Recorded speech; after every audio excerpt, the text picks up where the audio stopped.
a TV set that I could plug in, and we would boot it up to see what we have because I haven't booted it up yet. This hasn't Ah, been booted up in over 10 years. so you have a 10-year-old computer Yep. and you're going to turn it into a NAS. Yep. Well, what's the specs on that? Well, what is it? Are you expecting the NAS to stream video or just store data? Store data. Store video data that you would watch on your TV, or just data No, in general? just back up all Oh, the videos and photos that we have collected over the past. Let's see, when we started getting we started got into digital cameras, okay. Um, which is probably 18 years or something. I I don't see. know. I'm not sure when we got our first one. I mean, I had some crappy ones, but we didn't take that many photos with it. Yeah. You know, ooh, 1.2 megapixels. Wow, that was a lot back then. In fact, the only reason why I keep it is actually great for taking photos of items you're posting on eBay Oh, because you don't need the high resolution. no, that's it's kind of like there were as much as the movie industry loved high def, um, the porn industry not as much. Right. And I waited till it was past the point that it would shoot out your nose in case you laughed at that.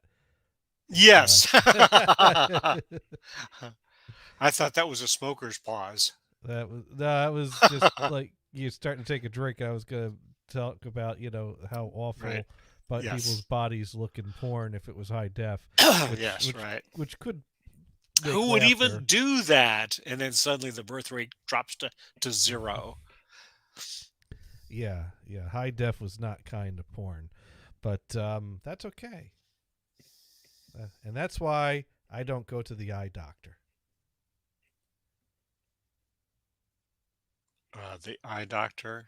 Well, if I went to the eye doctor and they got me glasses, I'd be able to see the high def porn clearly, Oh, which would just kill my gotcha. Gotcha. enjoyment. Gotcha. See, I fixed the problem for me by not getting Yes. glasses. I just had to blow the text up real big on my screen. But anyways, I'm here. You're here. I don't know if it's Mars. I forget what I said last week. I don't know if last week I was like I might be here next week, I might not, or if I said I was not going to be, or if I forgot to even mention the possibility The of not good thing, being the here. reason why I'm here, not only Yeah, that you texted the link, yeah. or not, Twitter DM'd. Twitter DM'd fuck X. Uh, uh, yes, right. Hey, by the way, Twitter is still useful. Uh-huh. The person that Newsom nominated, since Dune isn't on yet, right? Sorry, Dune, if you are. Probably The not. person that Newsom selected to replace Dianne Feinstein Yeah, tweeted that, or X'd, whatever the fuck that is, right? it tweeted. Tweeted, yes, right. Although when you retweet, you don't retweet anything anymore, you resend or I something. I refuse to use these new terminologies. It's Twitter and I I know it. tweet. I know it. That's like, I still think that ballpark in San Francisco is Pac Bell Park. They can't change that on me. There you go. You know what? I'm, In fact, it's not even AT&T Park anymore. it's kind of like when the credit card decides they're going to change your interest rate, you can reject that change. Of course, that means you have to stop using the card, but you can continue paying it off at the same rate. I've decided any changes should be like that. You have to opt into them. You have the option to reject them. So we reject the name change of Pac Bell Park, and we reject the change of Twitter to X. So yeah, I Right. don't know. So we're just going to keep calling Anyway, it Twitter. so the replacement tweeted that she was accepting Newsom's. Is that the official notification for accepting the Senate seat? Is I that would. how it works nowadays? I'm. I'm guessing there was some kind of interaction or communication on more official methods. Maybe there was a phone call. Maybe there was. Who knows? Who knows? I'm. That tweet didn't say that. I'm thinking something official has to happen. I mean, keep in mind. I mean, we know this process has official things, and even then it can get difficult. Remember when Blagojevich sat that senator while he was being like indicted, and then the Senate didn't want to seat the new senator because they Oh said it yes, was not legit because Blagojevich was like yeah. shouldn't, but technically he was still a sitting governor in between the time of like. Being, he stuck that in before he was ousted, and so there was a standoff, and they ended up seating him. So he would have had to have some kind of piece of paper with Blagojevich's signature on it, I would think. There was a former governor of Louisiana Yeah.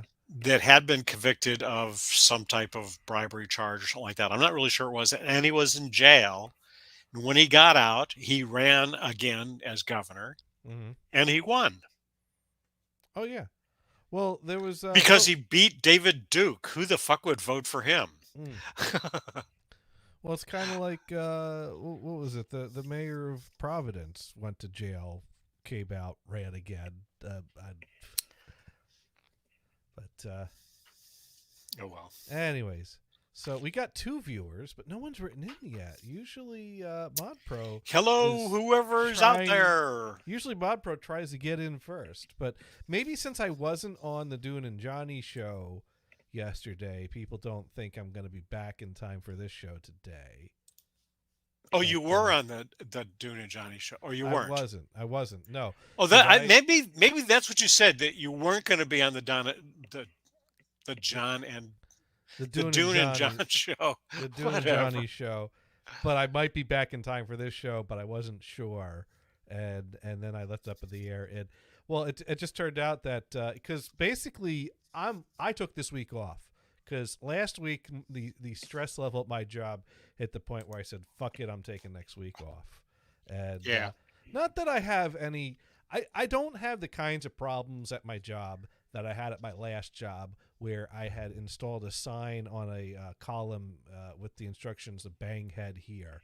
Oh yeah, And, right. I've not reached that point. I have the normal bullshit stuff. It's a little frustrating because I went a number of years at this current job without the normal bullshit stuff infiltrating my day to day. But I seem to have this level of bullshit that I just have to keep wading through. I don't know. Me and the head of the sysadmin department or team seem to have a frequent number of friendly disagreements as to what's my job and what's his department's job. Yeah. And being that I'm not a head of a department and he's a head of a team, Right. he tends to win those Right. unspoken arguments. And Well, why, and why I'm don't you reaching say, a point where well, how about this? Why don't I just join your team and we're good? well, the thing is, I've been trying to do that, but I don't know if he wants me on his team when I keep kicking work back to his team. Well, so he wants you to do his job. Well, no, he wants me to do his team's job. Well, yes. The team leader always takes credit for whatever is done. No, he's a good guy, and he doesn't take Yeah, credit for other sure. people's work. It's Oh, not well, I like that know, at all. but he takes it for And the team. He and takes he it for the team. and he's a guy that I could go to and ask him questions, and he'll answer them. I Good. could ask him for help; he'll help me. But I'm getting to a point where it's like what's on my desk, and is piling up to a point that's like this is what should be on my desk, and I don't think this should be on my desk. I think this needs something stronger. Oh, Hang on a second. Coke just isn't doing it for you. Where did I put that? Well, he's going to go find something stronger. But while he does that, let me pull up the Twitch window just in case anything is going on in the chat there that's just not coming through. No chat yet. But we do have some views. But, Sorry about that. okay. You got your flask? There's just a little bit left. Just a little bit left of your, what was it, Bushmills? It's been so long I forgot. And actually, there's probably a third of the can of Coke, Oh, and there we just go. a little bit of this, so it might be just enough. Might be. There we go. Now it's a party. It's always a party on this show, and we don't have any comments yet. No, we don't, but that's okay. Unbelievable. That's okay, because we could do this. I swirl the can while the music's playing. Because once again, it's time for everyone's favorite internet radio show. Insert title here. The show that changes name so frequently we put a placeholder in. And I'm Johnny Gators. And once in a while, Brian Blues puts in some stuff from this green flask or drinks it directly. Not advised. No, he did that once. Did you have the ice? Did that ever get isolated? It may have. I had to find it. Yeah, that's all right. You little- didn't expect this, I sprung it on you. That's so you wouldn't be able to play the isolation because you'd have to find it first. Yep. Racer, Racer 1977 comment. Oh, I love that. Yeah. That's great.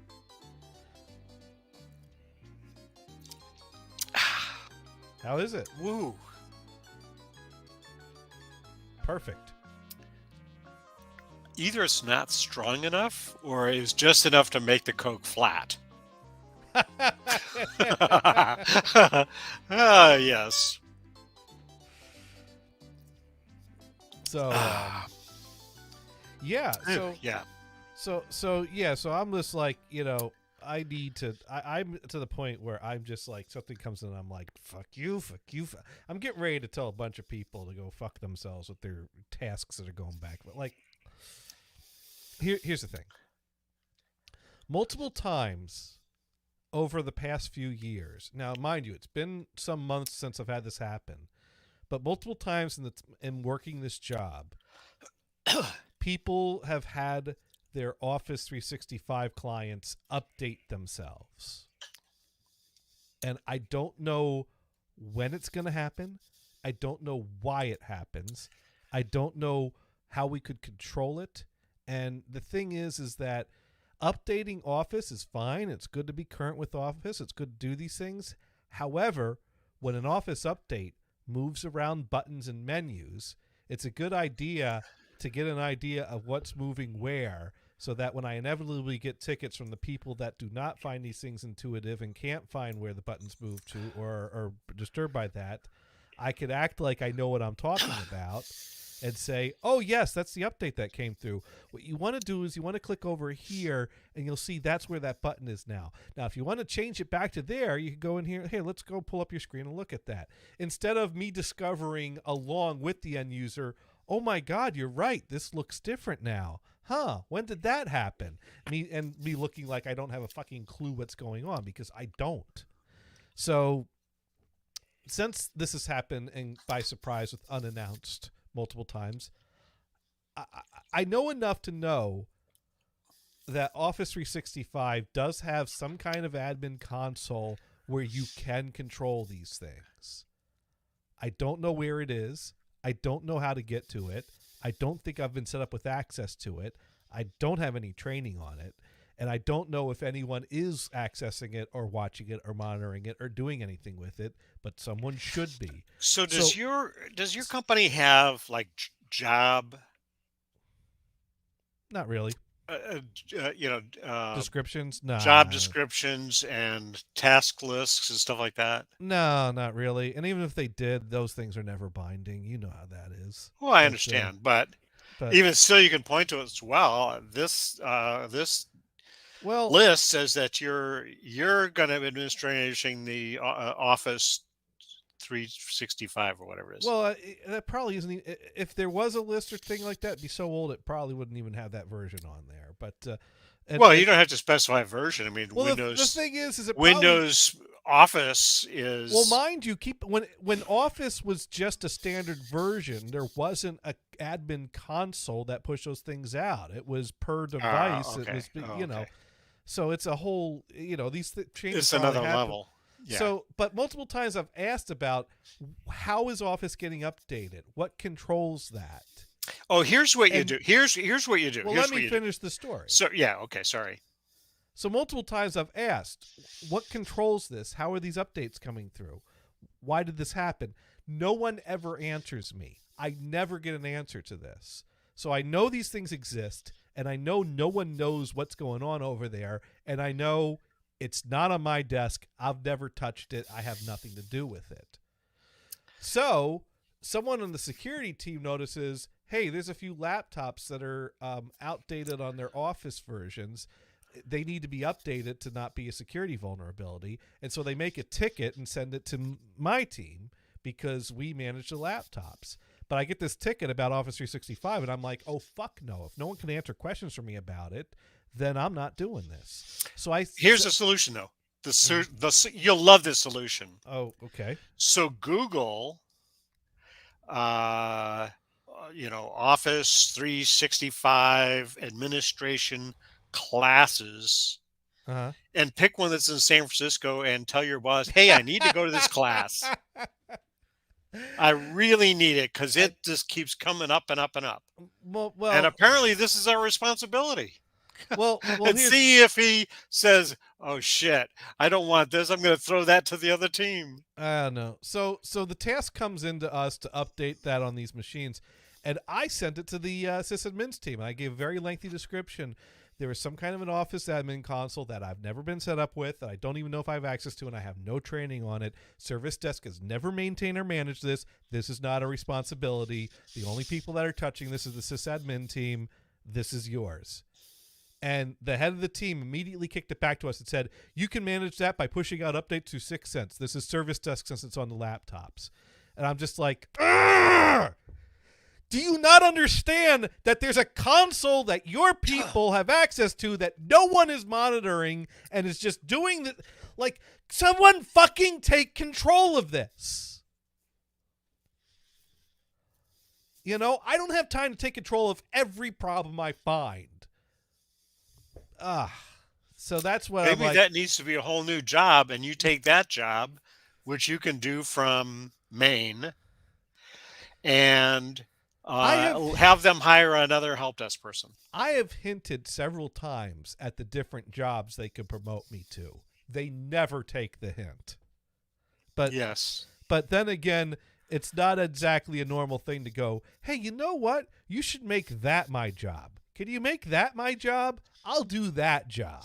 Maybe you need actually a list of classes to take for these jobs so I'm you're ready to go. I'm done with school, Brian. You know what? Yeah, but I, a trip to San Francisco would be fantastic. not if I had to go to school.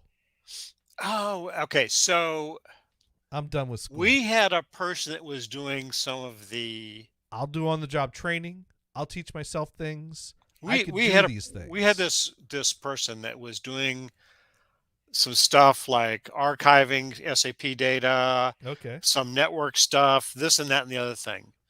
We sent her a class to do the training for archiving SAP data. Okay. That was Okay. great. That was fantastic. She wanted to get more and more into administration of things. I think she would have been a sysadmin, maybe a DBA or whatever. Um, anyway, she had a cold when this class was starting. So instead of taking Dayquil, she took NyQuil. Oh, that's She fell asleep in her class. yeah. But hey, she didn't get fired for that. Nobody said anything, you know. Oh, well, everybody laughed about it. Hmm. Yeah, that's I'm sure everybody had a good laugh over that and sang a round of You're a dumbass. You're a dumbass. Pretty much. You're great. yeah, anyways, Pretty much. pretty much. Yeah. So anyways, that's a little bullshit things like that is what's going on. And I've started pushing back more to the point that like when it comes to cuz I've already bitched about the whole laptop patching situation on this show. And I think, Dune came up with a good point. That's what security's supposed to be doing. Yeah. But the thing Now, is these are all security patches, right? right, More or but less. But security is supposed to monitor and make sure things are patched. But if someone needs to touch a laptop, they ask us to do it. But the thing is that there's supposed to be a patching. Why do they kick the laptops to the curb? Because I set them up, I deploy them, I maintain pushing out applications to Well, them. who sets up the desktop computers? There are none anymore. So early on they didn't Well- do laptops; they only did desktops, and now there aren't any desktops. So they have nothing to do. What do they do? Anyways, oh, it looks like I got a text. Mod is- Pro, yo! We got a yo. Now We we got- just need a yo from Sparky, right? Yeah. Yes, we do. Oh, my family group text chat is. So did I talk about the found roll of film that I was going to develop? Oh, yes, I did. And let me tell you, the development of the roll would have made for a boring stream, and I know it would have made for a boring stream because it was a pretty straightforward. Mix up some chemicals, put it in this bath, put it in that bath, put it out to dry. But what I could show you is I could show you the pictures that came out. Yeah. yeah. Yeah. That's what we want. That's what We want to see results. the results. Just like So- on Oak Island, we want to see treasure. Yeah, but unlike Oak Island, we're actually going to show you results. Good. Yeah. There was so I'm ready to go to full screen so I can see the biggest possible image All right, let of me highest quality. let me find. All right, here's the.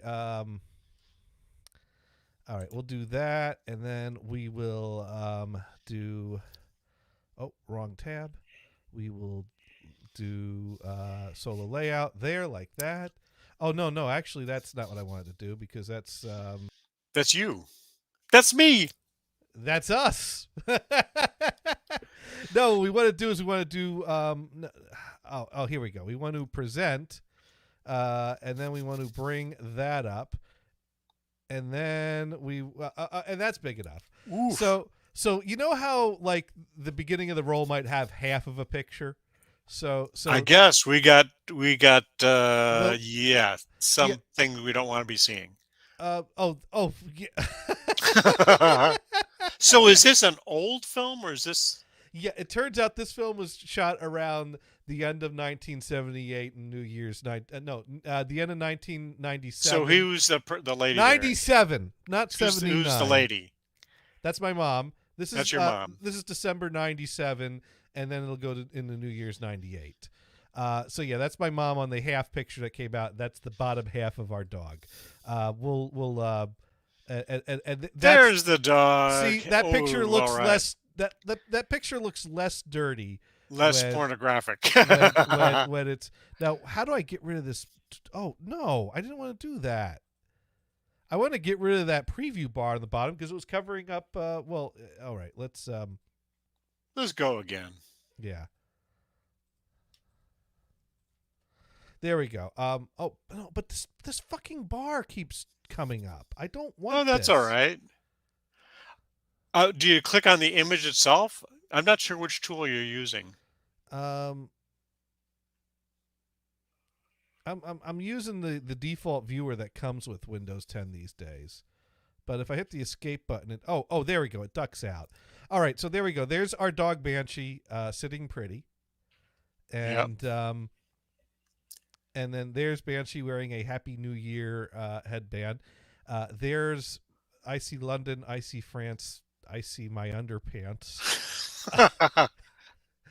But as you can see, I'm sitting there playing the Nintendo 64, and you can see the Nintendo 64 boxes there. So this is when we Oh bought. yeah. This is when we pulled together Christmas money and bought a Nintendo 64, which was, I believe, after Christmas '97, because I think '96 was the year it came out.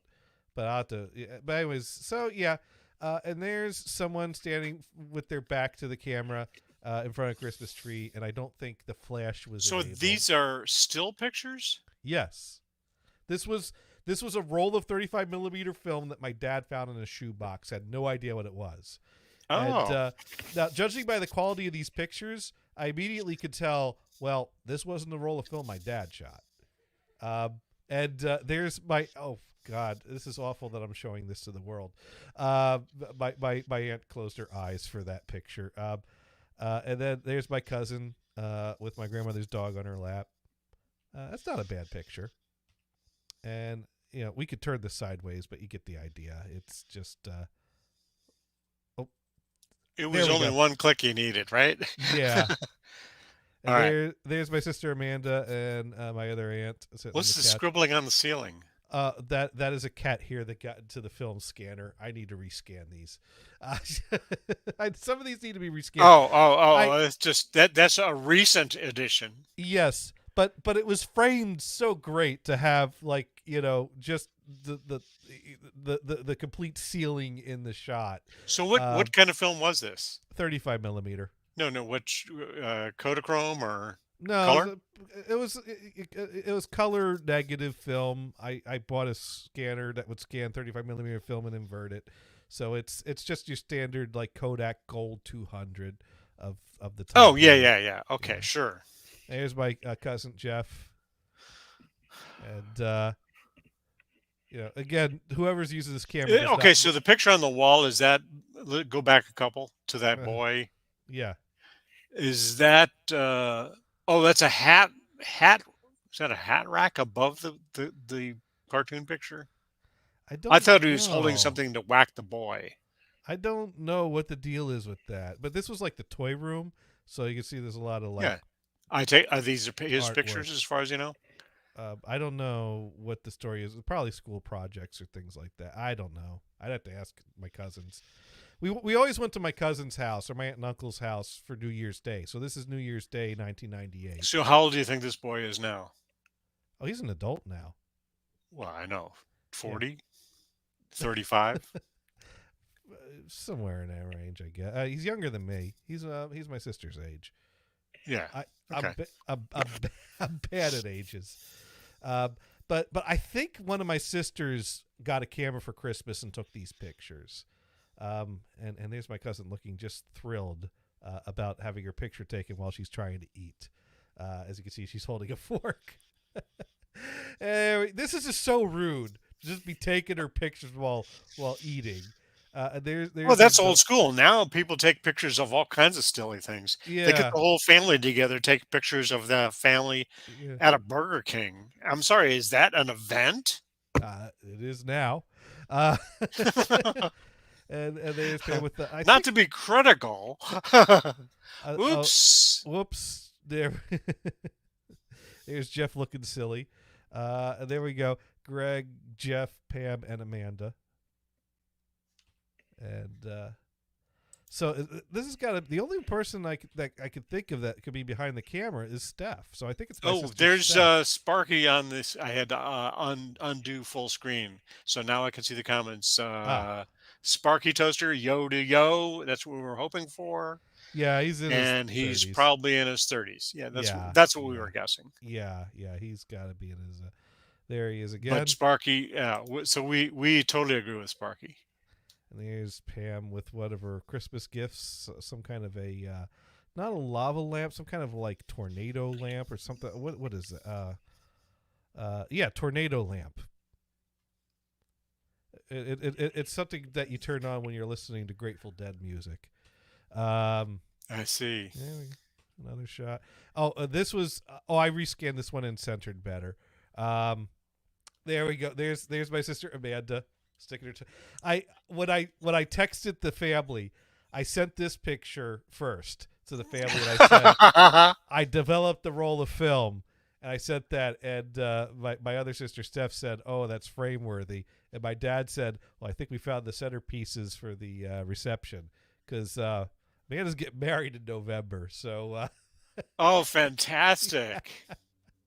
So he found this just in time. And there's me sitting on the couch on the right side there. Wow, Wow. you had dark hair back then. I had hair. But I had. it's darker than I expected. Well, the picture's a bit dark, but I know. But yeah. Yeah, I had hair. I mean, like these other family members are Sandy Brown, right? Hmm. So yeah, that's the end of the roll. So Wow. Sparky Razor, look at All Joe. He's all 24 well behaved. pictures, right? Yep, that's about the number. Fantastic. So yeah, my best guess is I think I'm going off of memory. I kind of remember because keep in mind by the late '90s, 35 millimeter cheap 35 millimeter cameras that would come in blister packs on peg hooks were a thing, and so Yes. I think my sister Steph got one of those for Christmas one year. I kind of think I remember that. I don't know if I'm That you would inventing- put a roll of film in. right. Yeah. Not a disposable, Yeah. but they, it got to the point where you just peg hook cheap 35 millimeter camera for your kid and buy them film. So I think one of my sisters got one of those one year, so it must have been Steph, and it was probably that year. So she probably loaded up with film, and I think went you can nuts. get those. I think you can get those on eBay still. Oh yeah, well heck, they're a dime a dozen. But Sure. But so she probably just shot those pictures, gave the roll of film to my dad. Like, yeah, sure, I'll totally get that developed someday, and he did. Eventually, There are some people who will get get a those- cheap video camera, Mm. probably off of eBay, shoot some of it, and then post it on YouTube. So, anyways, my next project is to try to color develop a roll of Ektachrome movie film that expired in '79, and I managed to shoot it this weekend. Good. Because we went to this the Museum of Transportation in Owl's Head, Maine. Cool. Has events where if you bring an old car to display it, you get in for free. And Seth has an old car from the '50s. What's it called? It's a one of those little small British cars. It doesn't It's like have, a little sporty car, like a Triumph or a. well, it's not sporty, but it's fun. It's a convertible. It's a Morris Minor, I think is what he. Oh. Yeah. Oh yeah. They talk about those on Top Gear all the time. So we've been having a lot of fun with that, and so we went to do that on Sunday. So I brought my Super 8 camera and loaded in a roll of really old Ektachrome. And what I found is that I found some things on YouTube about doing a cross pressing where you do a first development and then you re-expose it to light, and then you do an ECN2 color processing, which is a processing that you would process for like color negative movie film. But if you do it after on reversal film after doing a first development and second exposure, you should get a color positive. And I thought, well, maybe I'll try that, because when I try to do the really old film with an E6 developing kit, it comes out cyan.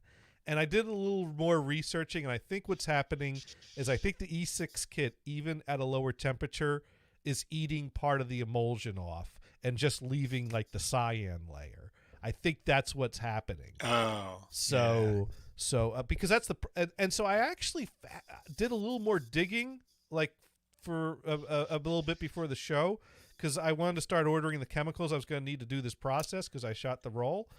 And I think what I found is that, what I did know was that Ektachrome from the 70s and the early 80s would have required a pre-hardener step to harden the emulsion before processing it. And generally the chemicals that they use to pre-harden would create noxious gases that would probably like poison you. So generally that's not a DIY step. But I think I finally did. Well, do you have a vent in your basement, like what the dryer might be connected to? When it's not flooded, I do. I guess I could. Well, anyways, I'm not going to do that. What I found, though, Wait a minute, is your basement flooded again? no, but I was Oh. referring to the last one. What I Yeah. found is that someone is suggesting for an alternative pre-hardener to mix potassium chrome alum and sodium sulfate with water, and that could give you an alternative pre-hardening bath. So I think I'm gonna. So I ordered some sodium sulfate and potassium chromalum, and I ordered the chemicals I needed for a the other developing stuff. I ordered a bunch of chemicals. Wait, how long do you leave the film in the developer? Well, that I need to figure out. Oh, they don't tell you. I mean, the standards. Well, mind you, I have like 20 tabs open from different things right now, and I don't. Oh, have okay. That's fine. But well, That happens to me too. It's like, holy shit, where the hell was that? well, I know where it is, but that tab's not open right now. But the thing is that the question is if will this hardener harden it enough to process at 100 degrees, or am I going to need to process it at a cooler temperature, which means I'm going to need to adjust my processing time, and so that's the thing. So the thing is I lucked out because I was shooting this cart, and as I shot the cart and I got about a third of the way into it, the cart started jamming, and I was Crap. really struggling and fighting it, and I got to a point where I thought I had about half the cart shot, and but it was just jamming too much. It wasn't really worth trying to unjam it. Like it was just like I'd unjam it, it roll a little bit, it gets stuck again. So but then I tried to shoot the rest of it to get to the end of the roll while Gothard was driving us home in his little car, and I just kept shooting and shooting and shooting, and it never tripped that it got to the end, and I eventually gave up and put the camera away in my bag.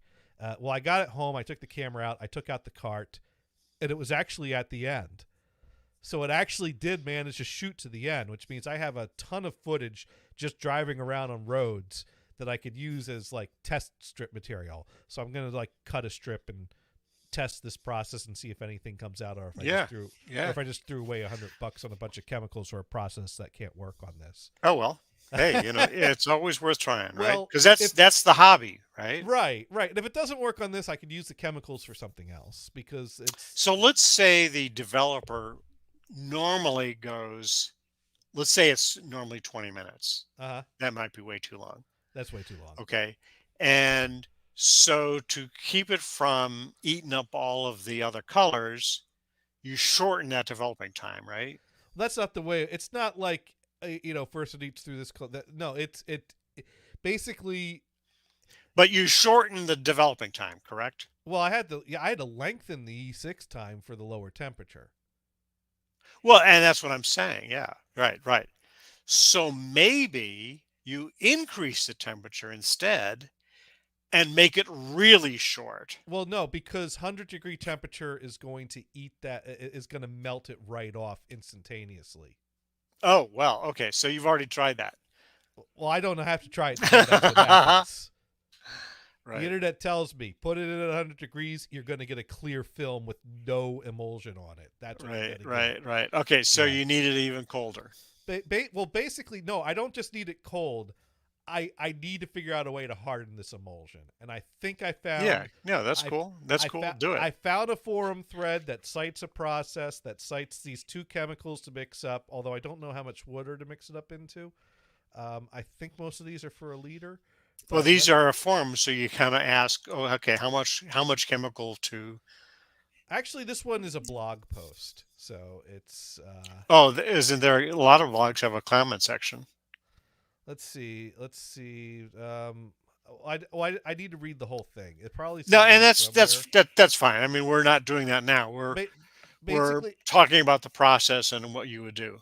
Basically, I realized as I scrolled through here that it gave this alternative pre-hardener where it only gives the quantities of the chemicals. It doesn't give the quantity of water. But somewhere in this article, it probably says the quantities that all these recipes are for.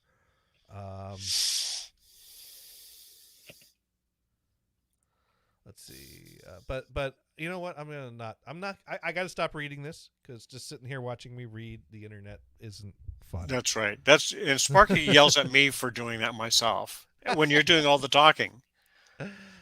That's okay.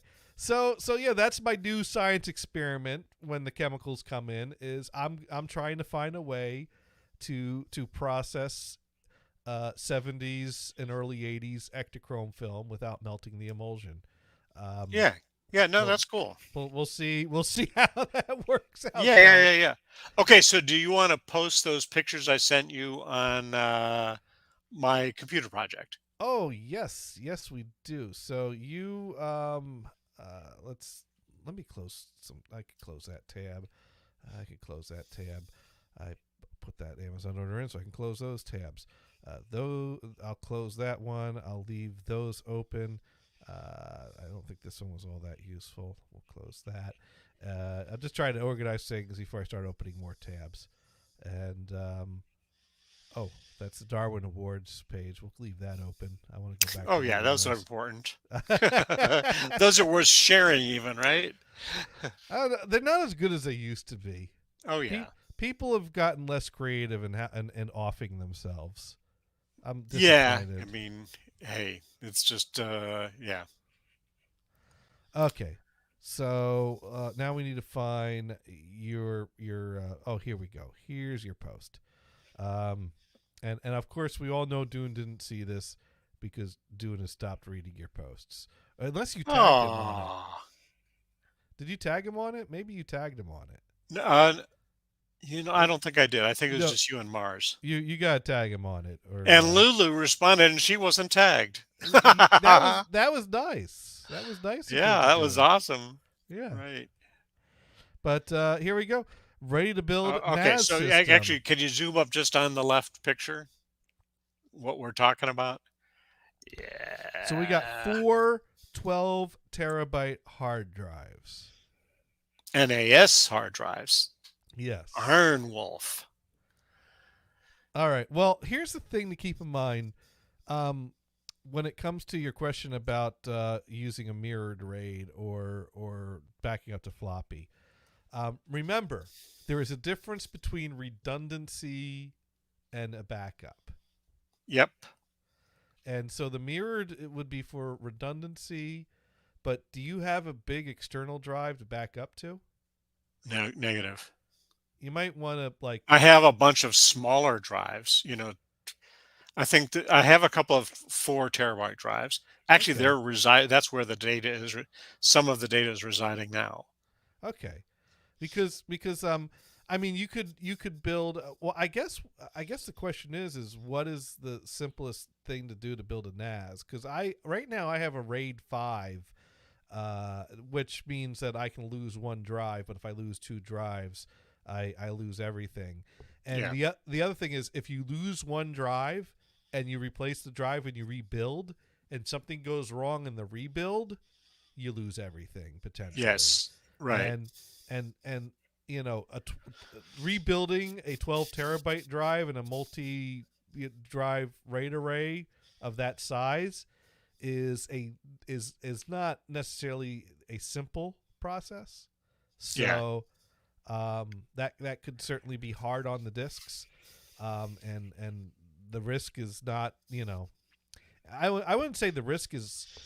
There are some people that claim that you are more likely to not be able to sync a new drive than you are to like they make it sound like it's doomsday, like the probability they do all these math equations and probabilities and the chance of an error the chance of at least one error occurring and resyncing a 12 terabyte drive is just about 100%.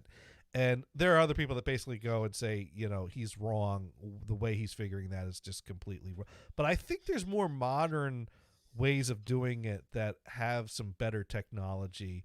So what software have you been looking at to build your NAS? The Open Media. The one I'm using. Yeah. In fact, when you do look the search for, okay, what is the best, blah blah blah, that's pretty much usually the top of the list. What about TrueNAS? That's one I hear a lot about. I think that was on the list, but it came up. As I always say, second place. Huh. But I don't know. It's a good question. I mean, mind you, I'm using Media Vault, but the main reason I'm using it is because why did I keep using it? I think I used it mainly because it give I don't know it. Well, it seems to have I more know how it features than works. the others. Yeah, that there was something it could do that these can't. I think the big Yeah. thing is I couldn't run the Plex server on the same server with TrueNAS because TrueNAS isn't like a Linux OS; it's like its own thing. So TrueNAS is good, Well, it is Linux based, but it's but not it's not a core. It's not a. Yeah. I mean, it it was like, I built these two machines that were myth boxes, right.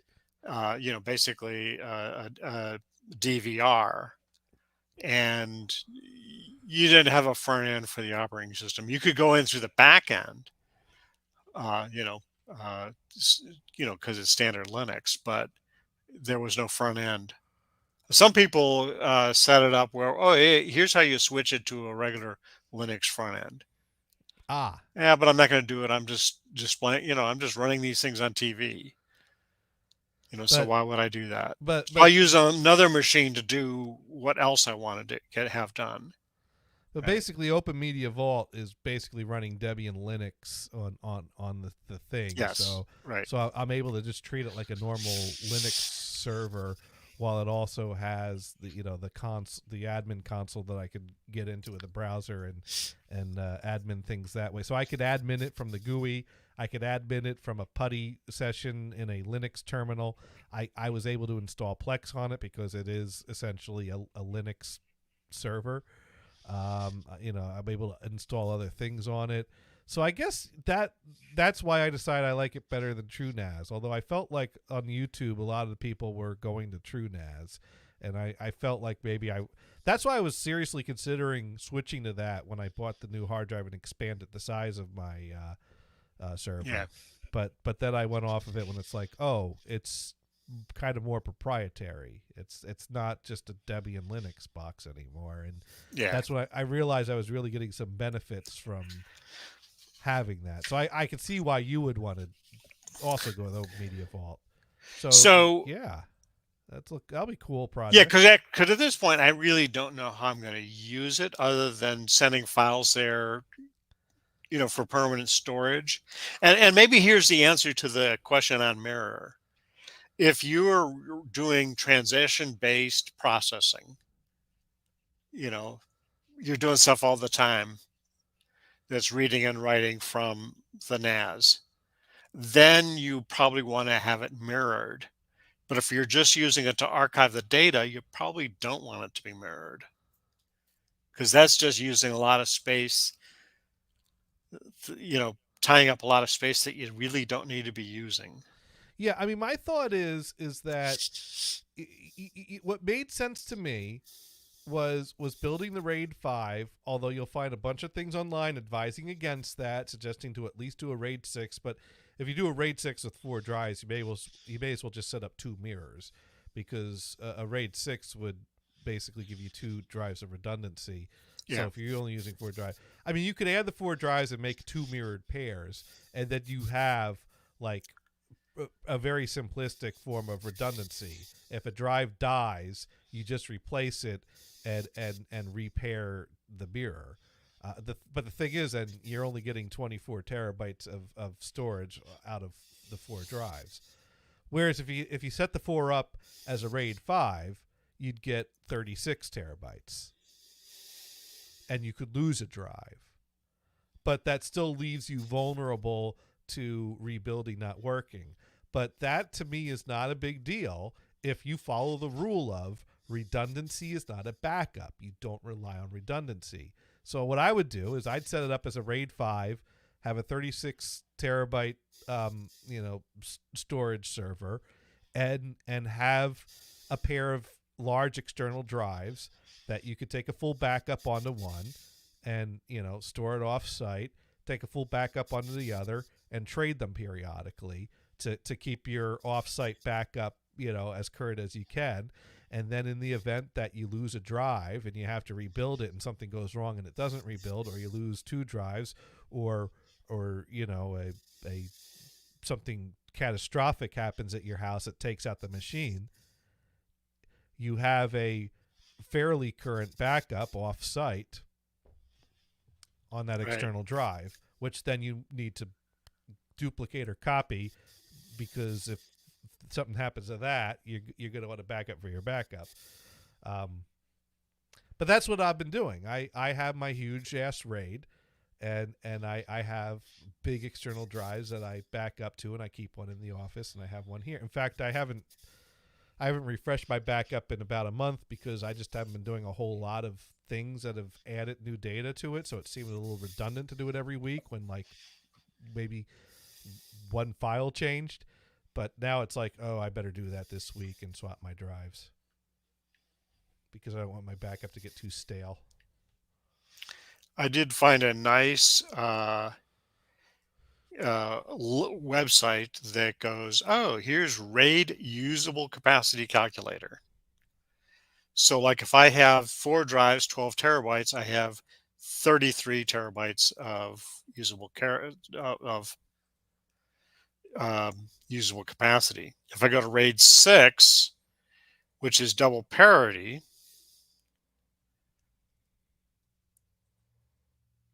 update, show me the Subaru ad. It's 22 terabytes. Yeah, so is RAID 6 really worth it? Of course, you could go to RAID 10, which is mirror and stripe. You know what? Then I'm at oh, it's still at 22 terabytes. But you're getting complicated there if you're striping Yeah. and mirroring, because then you still get why even bother with a stripe when you can just set up 2 mirrored pairs and you have 12 terabyte here, 12 terabyte there, and it's that. I mean, if you get because then if you have I don't know, I think it gets complicated. I guess you could do a 10 striped and mirrored, and I mean, it's up to you. But Well, of course, RAID 5 requires 3 drives or more. Right, and you have 4, right? So you'd have 3 in the RAID, and then Well, so they that don't- yes, so 3 drives at 12 terabytes give you 22 terabytes, and then you use a 2 terabyte drive for What? other back from. I mean, the one 12 terabyte drive is the backup. Is that what you're saying? Oh, I wouldn't use any of those drives for the backup. I would use a separate external drive as your backup. Oh, so, okay. I You got want something. You want something that you can take off site too. Well, that's true. I do have a storage unit. Yeah, I would buy 2. And the thing is that if you build a RAID 5 out of those 4 drives, it gives you a 36 terabyte server, but you're not going to be using all 36 terabytes right away. So if you have like I don't know, what did I buy? I forget what I bought. Let me. Yeah, see. actually, in data I have right now, I have about 12 terabytes, but there's a boatload of duplication of the files. So what I'm going to do is I'm going to create the RAID, throw all the files on there, find the tool that says, okay, show me all the duplicates, so I can start deleting the garbage. That's going to be frickin' manual nightmare. Yeah, 36 terabytes is pretty fucking huge. I mean, Sure. but you can buy an 18 terabyte external drive for like $280, and use that as a backup. Yeah. And just run a Linux command that would actually I have somewhere what the Linux command is. To basically do the backup, or to sync the backup to freshen it. Basically, that it will check what's changed between the drive. All right, here we go. Let me share this. Let me come back here, and we will present and share. Let me make sure I don't have a password in there. All right, so my process is that I mount the RAID to /MNT/RAID. Basically, I have like a path called RAID in my MNT point, and then I mount. Then I connect my USB drive to a USB 3 USB port, and I find from the admin console, where that is, and I mount that to MNT/NTFS because it's an NTF. It shows up as an NTFS hard drive. Yeah. That's just the name I made for it. And then once I have those two mounted to RAID and NTFS, I do rsync-avzh-delete. That way, if I delete something, it'll delete it. All right, on let my me backup. capture this image. Okay.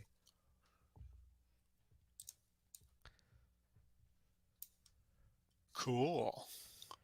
So that's so that process is basically copy everything.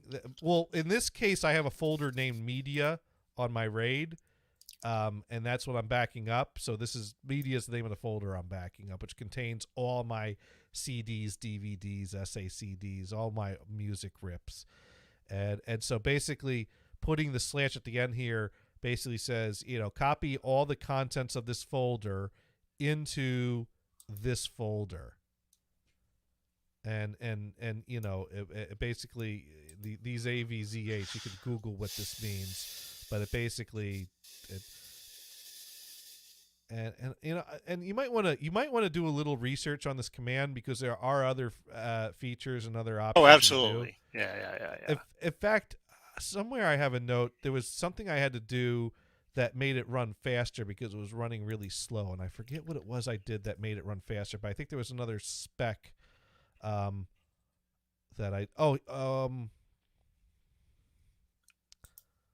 here we go. This has some more details on it. That was an old version, but I mean it's still correct. But here's my current mount-o defaults, no a time, big _ rights. So dev SDF1 is where my external hard drive was showing up when I connected it to a USB port. But sometimes it shows up SDE1. Basically, /dev/ whatever the right identification for that drive is to MNT/NTFS, being the mount point I created for my external drive. And then in this case, I was just backing up the whole RAID share to my NTFS. Sure. But by doing this, these specifications on the mount, it made the copy go much faster than if I didn't. If I just All right. Let me grab that too. So Yeah. Unwind that highlight. And the stuff that's under it is how I back up the OS system drive of my Open Media server. Which was basically, but this was, these commands make sense to me. We could go over that another time. And then basically this is a bunch of various notes that I have that I know what they are. But it's these top two lines that are relevant to backing up to an external drive.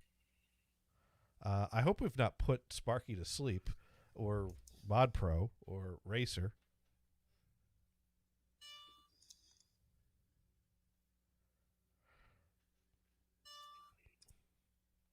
But yeah, so Brian's going to build his NAS. Now, when are you planning on starting the build? Okay, so I was getting all the stuff together. The drives came. Some other stuff came. Oh, I got there's a hole underneath the floppy drive. Oh. That has now the thing to mount, kind of pop in the fourth drive. Because below that then is a thing with 3 drives, right? Well, you also need a 5th drive that you're going to install the OS on, right? Oh, no, that's already in there. Oh, you already have so there's already. In fact, that was the interesting thing. So when you're I pulled this adding out, these 4th drives to an existing. So when drive. I pulled this machine out and I looked, I go, oh, okay. So I'm gonna have to buy a SATA drive controller, right? Okay. Oh no, it has SATA built onto the motherboard, and there are 6 slots. One is used for the boot drive. Okay, so you're set there. I'm set there. And then, okay, that's fantastic. It's great. And then I got started to work on it yesterday, and I go, oh, crap, I have no cables for the drives. I have all the power cables, but I don't have the data cables. This sucker ain't wireless. And the other thing I wanted to do for this show was to plug this machine in and have a boot up session live. I was going to plug it into this TV that's in the other room, right? Right. This computer doesn't have HDMI out. It has a Oh. the Y DVI connector, Okay. and it has VGA, and the TV doesn't have VGA. Ah. So I quickly ordered a cable from Amazon, and that comes tomorrow. All right. Oh, Well, credola. next week we'll get to take a look at what you've done. Yes, and, that's right. Hope maybe you'll be up and running. Yeah. Oh, I think so. Yeah. Yeah. Unless, of course, creating the raid takes freaking forever. Mm. But I don't know. I have no idea. Yeah. I guess with the 4 drives, I mean, a RAID 10 would give you 24 terabyte, which is probably plenty for what you're doing. So, going RAID 5 for 36 could be overkill. Well, to you. 33. The calculator says 33 terabytes. Yeah, no, of course when I say 36, I mean Yeah. less than, because Oh, sure. that loss gets significant. It gets more as you get bigger, because it's 8 bits to a byte, not 10. Right. Of course. So Yeah. you lose those two, because it's 124 bytes to a kilobyte. Right. And when they say terabyte, they actually mean thousands or whatever, Sure. It's Sure. it's not an exact figure. I'm surprised no one's trying to Exactly. sue them for false advertising. But Well, you're gonna have to go way back to get that lawsuit. You'd have to Speaking- go way back. yeah.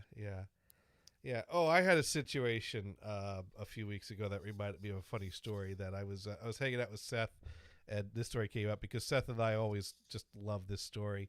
And it's a story I've told many times on here, and I've probably told it to you before, but it's worthy of retelling. We should revisit the penny story. You all remember the penny story, right? Well, just go ahead and tell it, because Yeah. I can't Well- think of it right now. Well, I recently got a nasty gram from Comcast, because what happened was we had a Netflix account that we were using. Me and my family and Kristen's family, I was raised and taught to share. And Kristen was also raised and taught to share. And Kristen's family, we share. So, we were using Netflix perfectly fine with no problems, and watching, The Good Place. And then we go to pull up an episode of The Good Place for dinner one time during the past week, and we find out that we can't use our Netflix account anymore because it only ties itself to a certain number of devices. And What is that number, by the way? What is I The don't number of devices. I forget. I don't know. Because we got to pop up on a Roku box. Hmm. Oh, yeah, you don't want to be sharing this. I'm not. I have 5 Roku sticks in 2 different houses, 2 Yeah. different locations. I can't watch it in all these at the same time. Well, then it should tell you how many devices are. It should give you the details. I don't know, but I the point is I don't know who's someone else's phone number would get texted the codes that would allow us to add the device. So basically Netflix said, yeah, that's all great. You were raised to share, but fuck you. Much like the lady in the parking lot did to me this morning.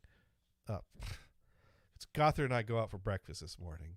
We turn in the parking lot. There's a car that's pulling out. So I go up to where the spot is. I turn on my blinker while the car pulls out. This old hag, bitch face Karen, comes in the other side of the parking lot, parks herself right there on the other side of the parking spot. As soon as the person pulls out, she zooms right in.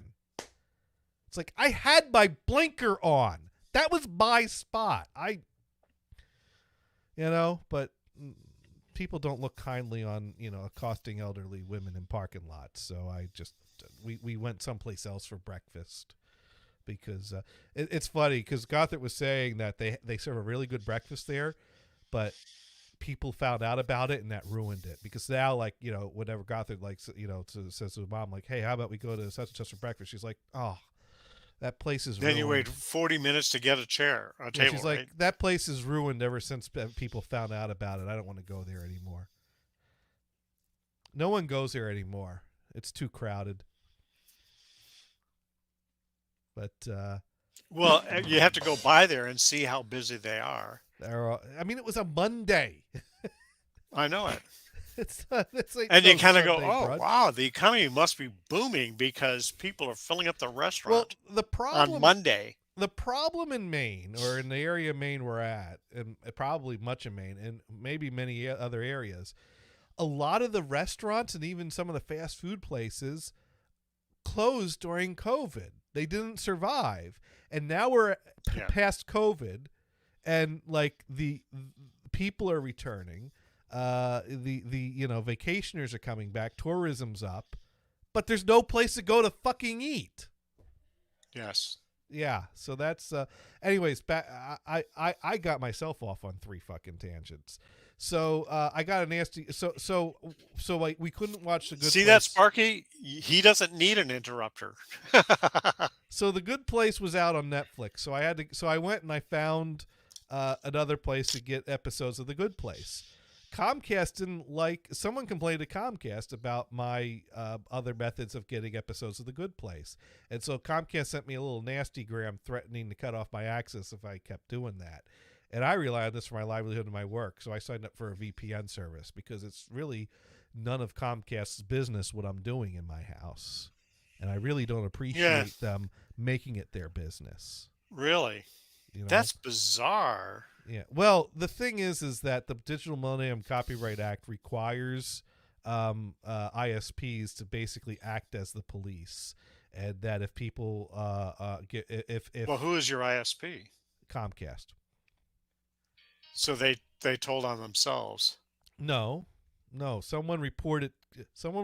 Someone was spying on me and told Comcast we don't like that he did this, and Comcast is legally required to take actions, so they send nasty. But you know, this is So wait a minute. So who would be reporting this? some ass hat that's got nothing better to do but to, you know, that An thinks that- individual or a company? these are probably companies that represent the, you know, super rich in Hollywood that have interest in these things. But you're using a standard streaming service, right? Well, when we lost our access to the standard streaming service, I went and found another source. But it was a legit source. I mean, you went to Oh, sure. Yeah. It was Acorn or totally 100% legit, Brian. Yeah. A1 all the way. That is why I got a nasty grab. Oh, Come on. so like I mean, there's a lot. Brian, and this is a nod. Come on. This is a regular program, right?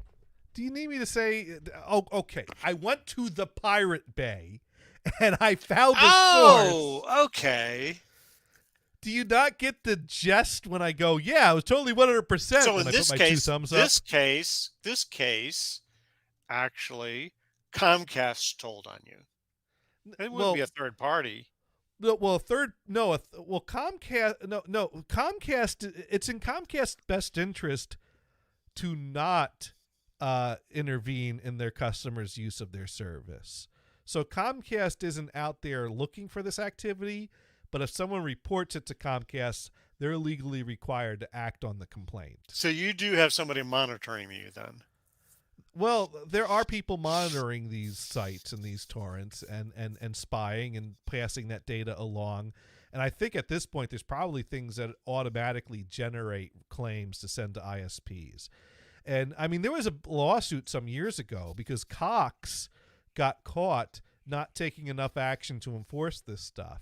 You know, they were doing like, you know, slap on the wrist. They were trying to do the bare minimum to appease people because it's not in a business's best interest to turn away paying customers. You know, the ISPs don't care if you're breaking copyright law. They, as long as you're paying the bill.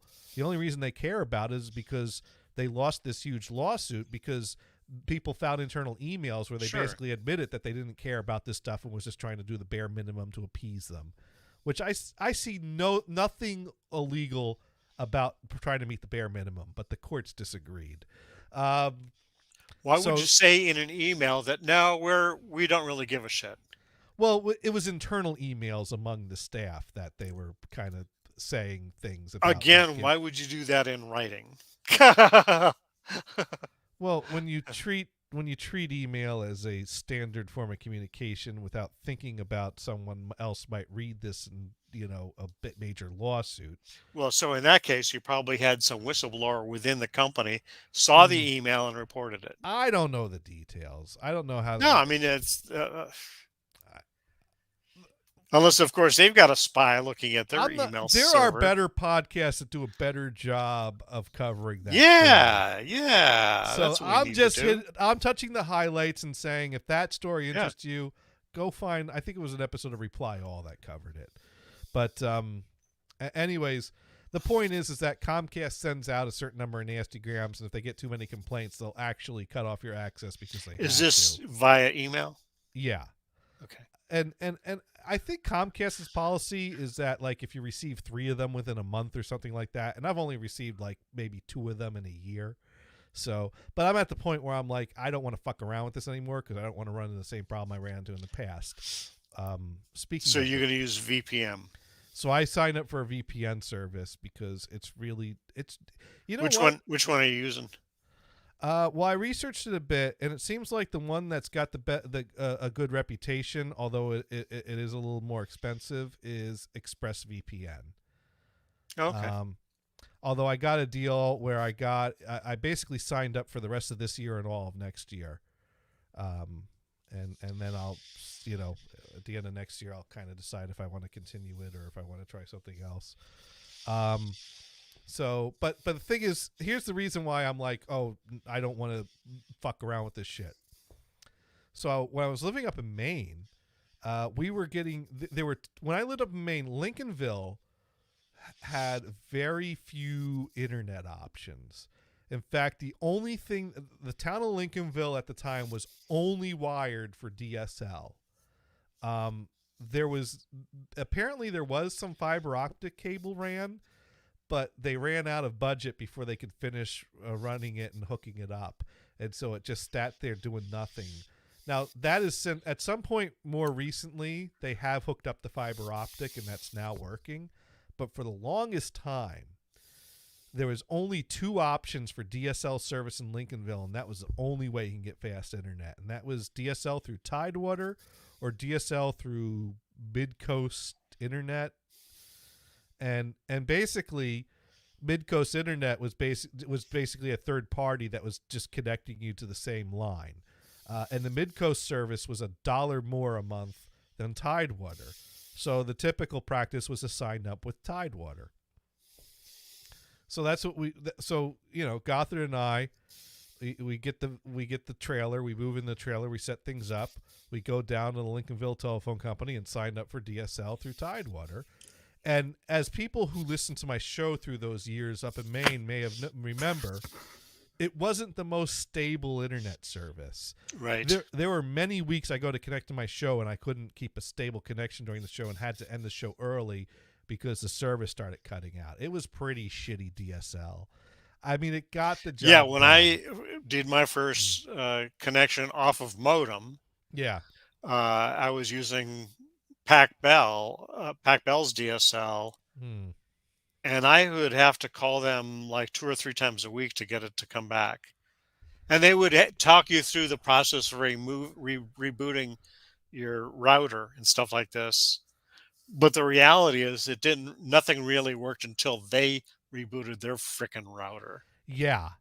And I'd have my show on a Saturday or a Sunday and they wouldn't call me back till Monday because they That's don't great work, service. they don't work on the weekends. So Right. I So not very good for business that needed 24/7 support.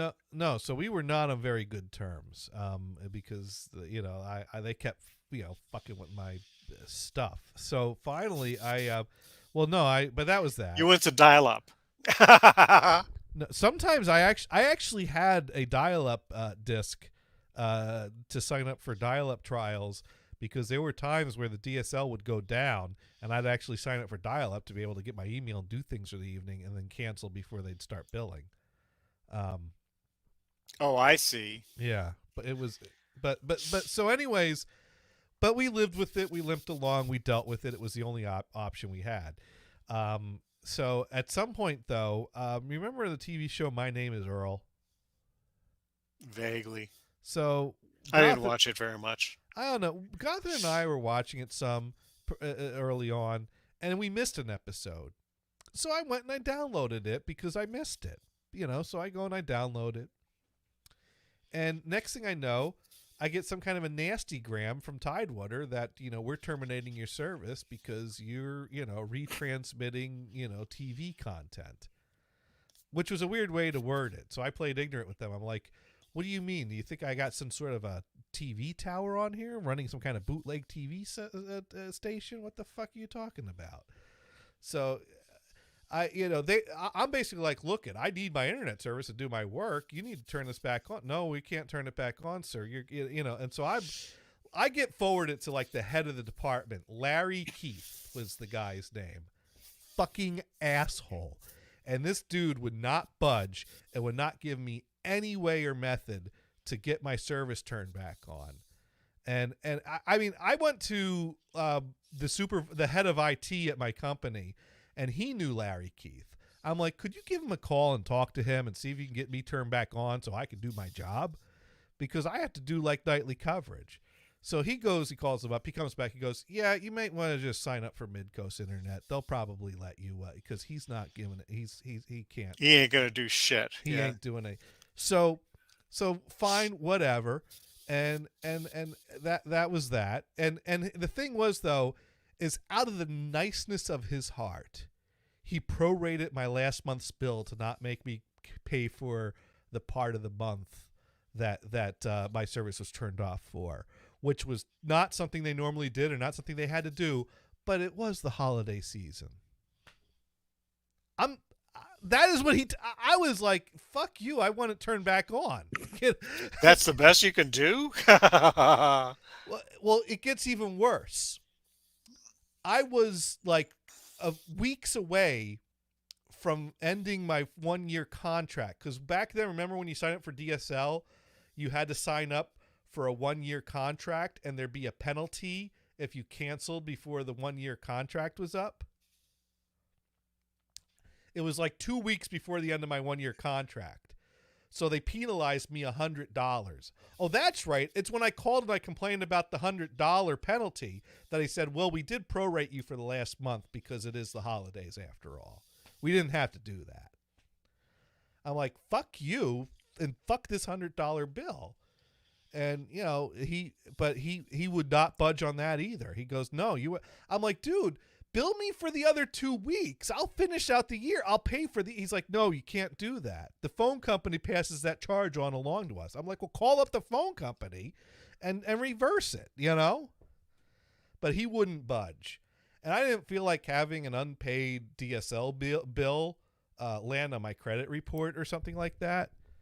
So I went across the street from my office building to the teller line at the bank because I worked at the bank at the time.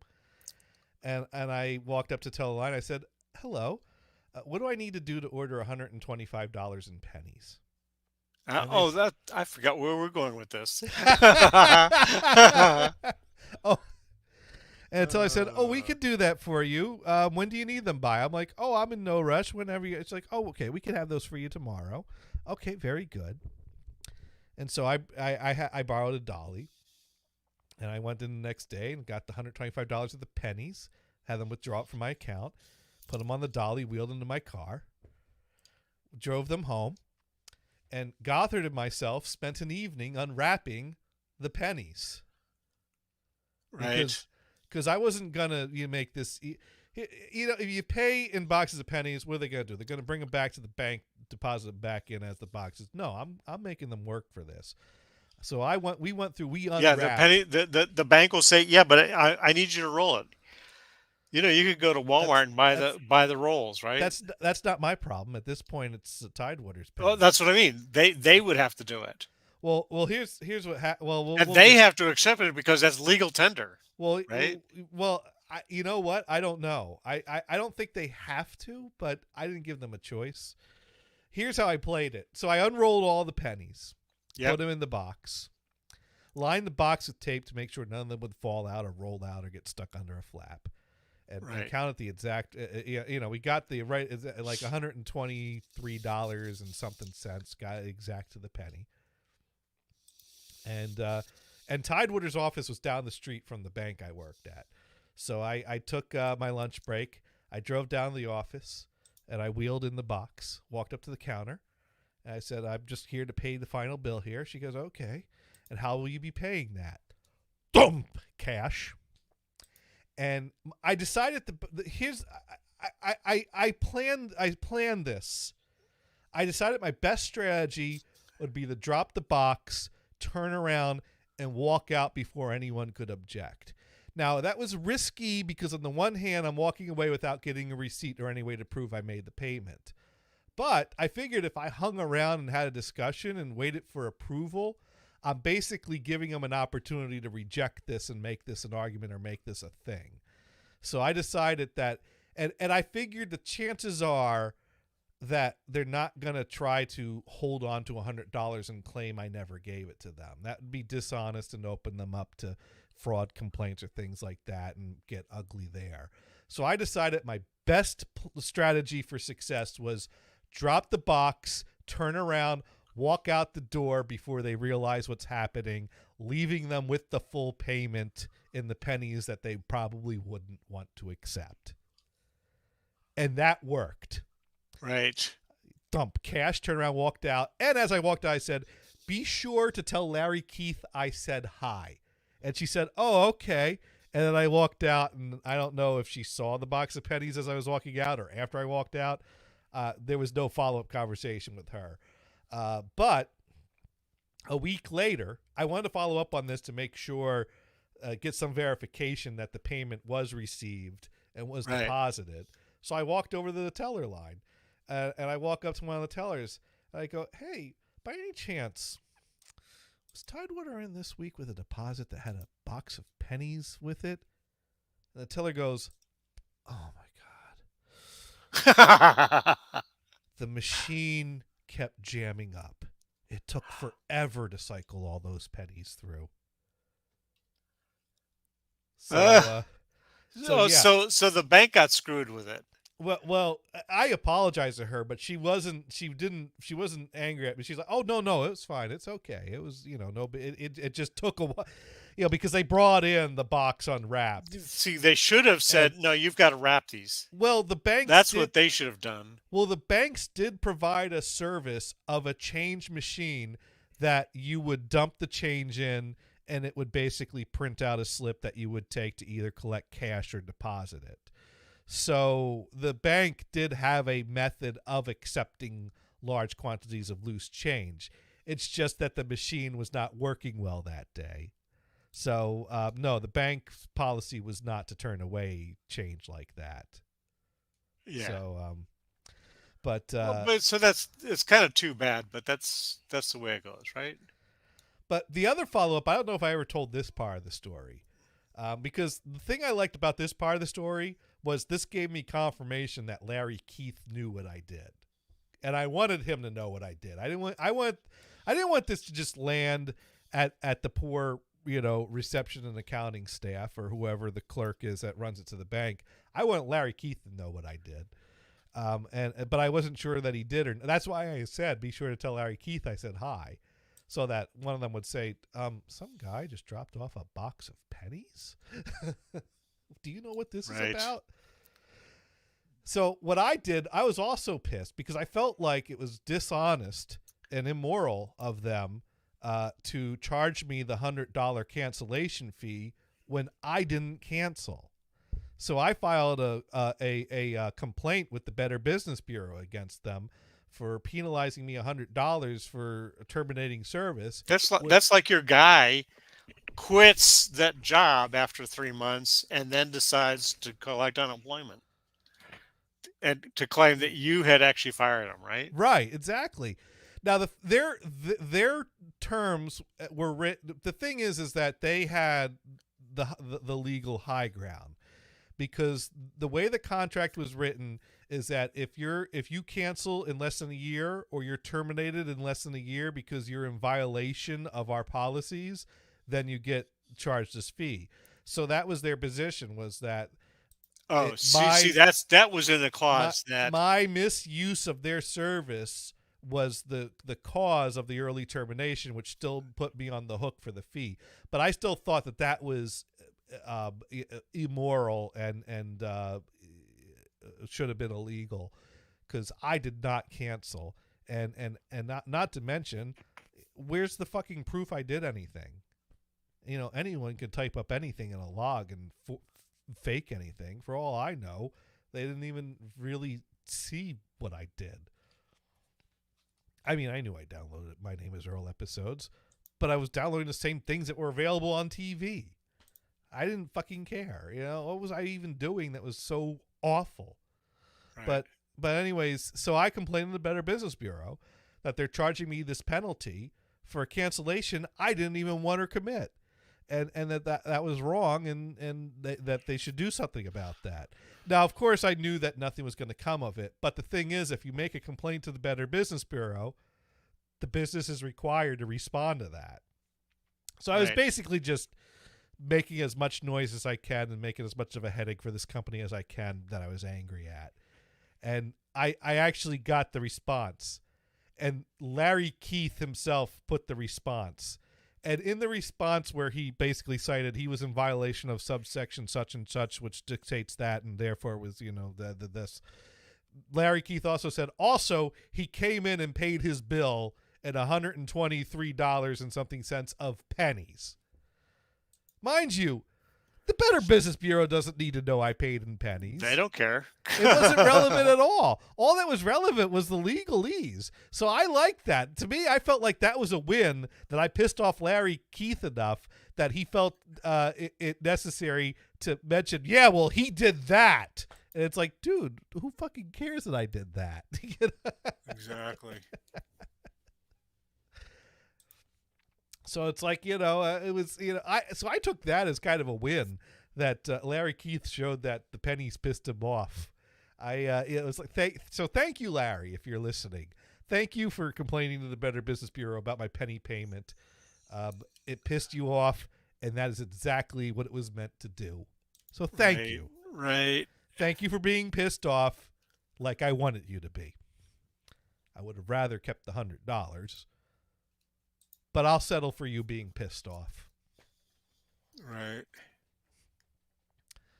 And the thing is that over the years, Gothard continues to tell that story to people, and people love that story because nobody likes Tidewater. They are not a liked company. And someone, oh, good, someone got those assholes. It's like, I don't know. I didn't feel like I really got them. I was still out the 125. Yeah, exactly. Yeah. I mean, they like the story because they're not out the money. Exactly. and someone stuck it to them. So yeah. Well, No. actually, I knew a guy had an issue with some utility, maybe electrical utility. I don't recall. And he decided he's going to pay the bill with pennies, and they took him. That's all they could do. Hmm. Yeah, I mean, the thing is, the whole line about it's legal currency, you have to accept it. That's not true. There's no legal requirement that one has to accept payment. Yeah, but if you come in with a box full of pennies and you say that, the person behind that counter doesn't know any better. So you're going, okay, I'll take them. I mean, yeah, but well, I think the best. Are you going line- to leave the hand truck with you with the pennies? I mean, the best line to combat that, which I knew and planned for, the best line to combat that is, well, you're going to have to wait for me to count these and get a receipt. Like, we're not going to let you leave until we count these, or you could take your pennies and go and find a more reasonable way to pay us so we both don't have to go through this. That's why I was just like, fuck the receipt. I'm just dropping it and running off. Well, you'll see it. You'll Balls see it in your posted on court. the online on your online account, right? I didn't have it. Well, I didn't have an online account with them anymore. Oh, I see. But So I they did, canceled you and well, I never had, well, tampered with the evidence by eliminating your account. well, back then, this wasn't like Comcast where you had an online portal to pay bills. This was, Or they would send they- you a statement that it's been paid. well, yeah, well, that's the thing. I'd have to wait for them to send me a statement, but then again, I got my verification from the And phone it's their problem, not yours. line. Right. I dropped the box and ran. If they were going to refuse payment, they now had to chase me down and make me come back and pay it a different way. I made a headache for them to refuse. Oh, you know what you should have done is you drop the thing off and you have a piece of paper that says that you dropped it off and have the person behind the desk sign it. So they don't have to do anything. They just sign it that they received it. Well, you know what? If you That way they can't claim you didn't pay the bill. well, forcing someone to sign something is probably going to make one reluctant to do it because I'm not signing this. What does this mean? I need my lawyer to review that. This is just that you receive this payment. But they could refuse. What am I going to do if they refuse? Yeah, that's true. That's why, to me, the best course of action, drop it, leave. And if they want to make a mess out of it, they have to track me down Yeah. to do that. Yeah. All right. I mean, But this is years past, so Yeah, it it kind of worked. doesn't matter. it absolutely it worked. Yeah, exactly. My logic was solid. Now, And the $100 that you pay that you should have had to pay got the proper response that you were after. yeah, I pissed everyone off. That's right. That's right. But And you didn't even have to explain, I'm pissing you off because I'm ADHD. and it had nothing to do with that. They were just assholes. I know, but that would have been an excuse, and maybe you would have had some sympathy. Probably not. I only use it for an excuse if it gets me something, like a chance to retake a test that I failed. Oh, I actually, I save that card for as absolutely needed. I will absolutely play it if I need to. but So I I try had not this. to. I had this professor that told the story. Okay, we were taking the final exam, right? Right. And this guy comes up and turns in the paper. He's turning about to turn in the paper, and he asks the professor, "Can I redo this? Because I tell you, I was drunk as hell when I took this test." And she replied, "Oh no, here, just give me your test. I'll put it on the bottom, and before I grade it, I'll be drunk." Well, what happened is I had a test in a class, and it was one of these tests where it was all essay questions, and you fill out a blue book. My least favorite kind of test. Yes. And I thought I did all right on this test, and I was feeling pretty good about it. And then I got it back, and it was a big ol' F. And the problem is I somehow missed the back of the page where there was another question. And so I completely missed the last question. And I felt, oh my God, this is awful. It's one thing to get an F because your answers sucked. It's another thing to get an F because you completely missed and didn't even try to answer the question. And so I went to the teacher. I'm like, look it. And the teacher was a cool guy. Yeah. And so I went to him. I said, look it. I am so sorry. I completely missed the back of the test. I'd like to at least have a chance to answer this question. Is there anything you can do for me to retake this? Or to retake this question for you? I mean, I'll do it timed. I'll do whatever you want to do. And he goes, well, that wouldn't be fair to the rest of the class. You've seen the question now. You now have time to think about it between now and whenever you'd retake it. No, you're just going to have to make this up another way or pull your grade up another way. I'm like, dude, I'm not doing that well in this class. I can't afford this. I need at least a D here to maintain my D average. I'm maintaining the class because I am not good at this. Come on, work with me here. And he was like, I'm like, make up an alternate equivalent question for me, and I'll come take the test with the alternate equivalent question. So that way I don't have. And he just would. He's like, no, well, if I do that for you, I'd have to do it for everyone. I'm like, well, heck, I'd have no problem with you doing that for everyone that didn't turn it over and missed the last question. I'd be perfectly fine with that. I think you should do that for everyone that didn't turn over. But he's like, come on, you didn't think to turn it over? I can't make it. He would not yield on this. Sure. And I could not afford this F.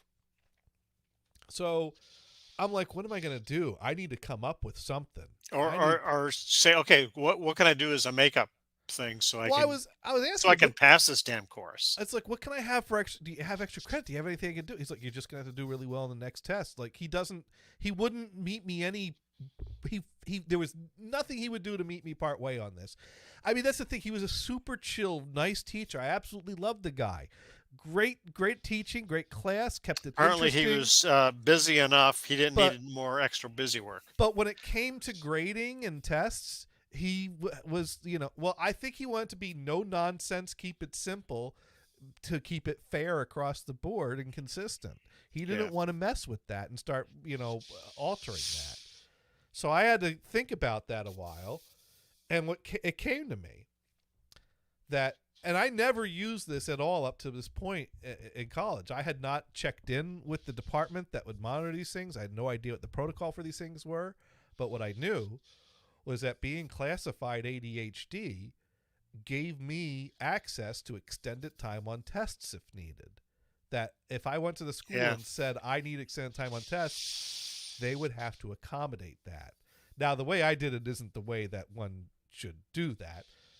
But I also, basically, if I have to be a dick to pass the class and get my diploma, you're damn right I'm going to be a dick. Because this isn't about being nice to a teacher. This is about getting my damn diploma one way or another. So I went back to his office. I said, all right, here's the thing. I have been classified with ADHD. As an ADHD Was this in college or in school? This was High in school. college. This was college. Oh, college. Okay. Which would still be required to give me extended time to accommodate ADHD, but I generally never needed extended time, so I never pursued this up to this point. So I walked into his office. I'm like, I just want to follow up on this whole test thing. And he goes, and he's like, not going to yield, but he'll listen. It's like, okay. I'm like, look it. I am classified ADHD. Being classified ADHD, I am entitled to extended time on tests. Normally, I don't need it. I haven't really pursued that. But this test, it took me the whole test time to do that front page. That's why I didn't even think to look on the other page, because I finished within that allotted time. If I knew that other backside of the page was there, I would have been out of time, and I would have needed that extra time that I am entitled to. So I am asking you to grant me that extended time that I'm entitled to as ADHD and to give me an alternate question. And he was not happy. He said, this is the first I'm hearing of this. I really don't like the way you're playing this like a trump card. Now, back then, it had nothing to do with... I just realized as I said that. Oh, my God. That asshole totally ruined a common saying. Exactly.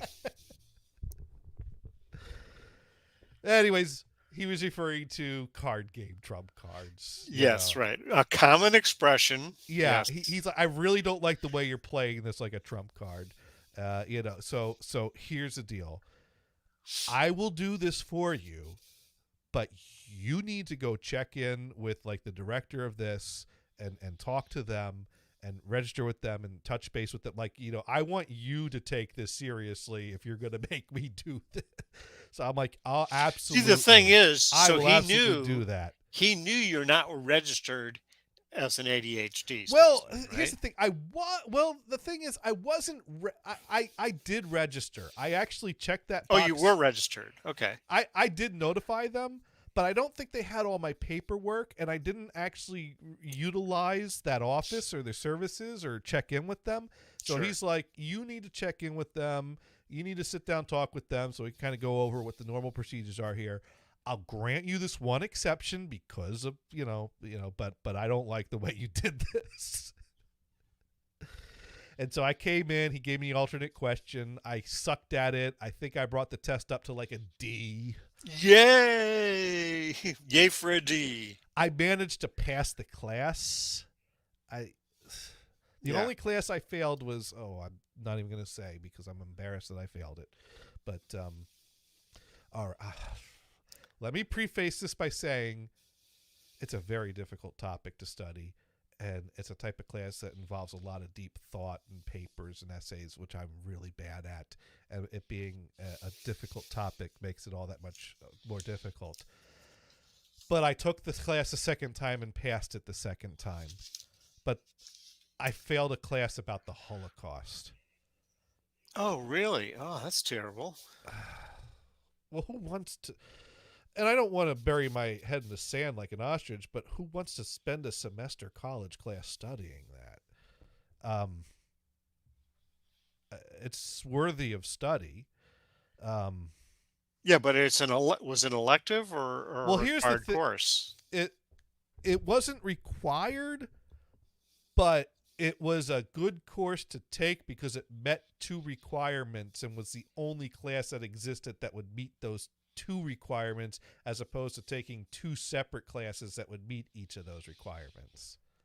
Oh, I see. It was But you had to take it twice, so you would have Because been better off taking the separate classes that might have been easier. well, I would have had to have known that in advance. But once I failed the Yeah. class, taking the class a course. second time allowed me to get those two requirements. And also, if you fail a class and take it a second time, your new grade replaces that grade Yes, in your right, GPA. right.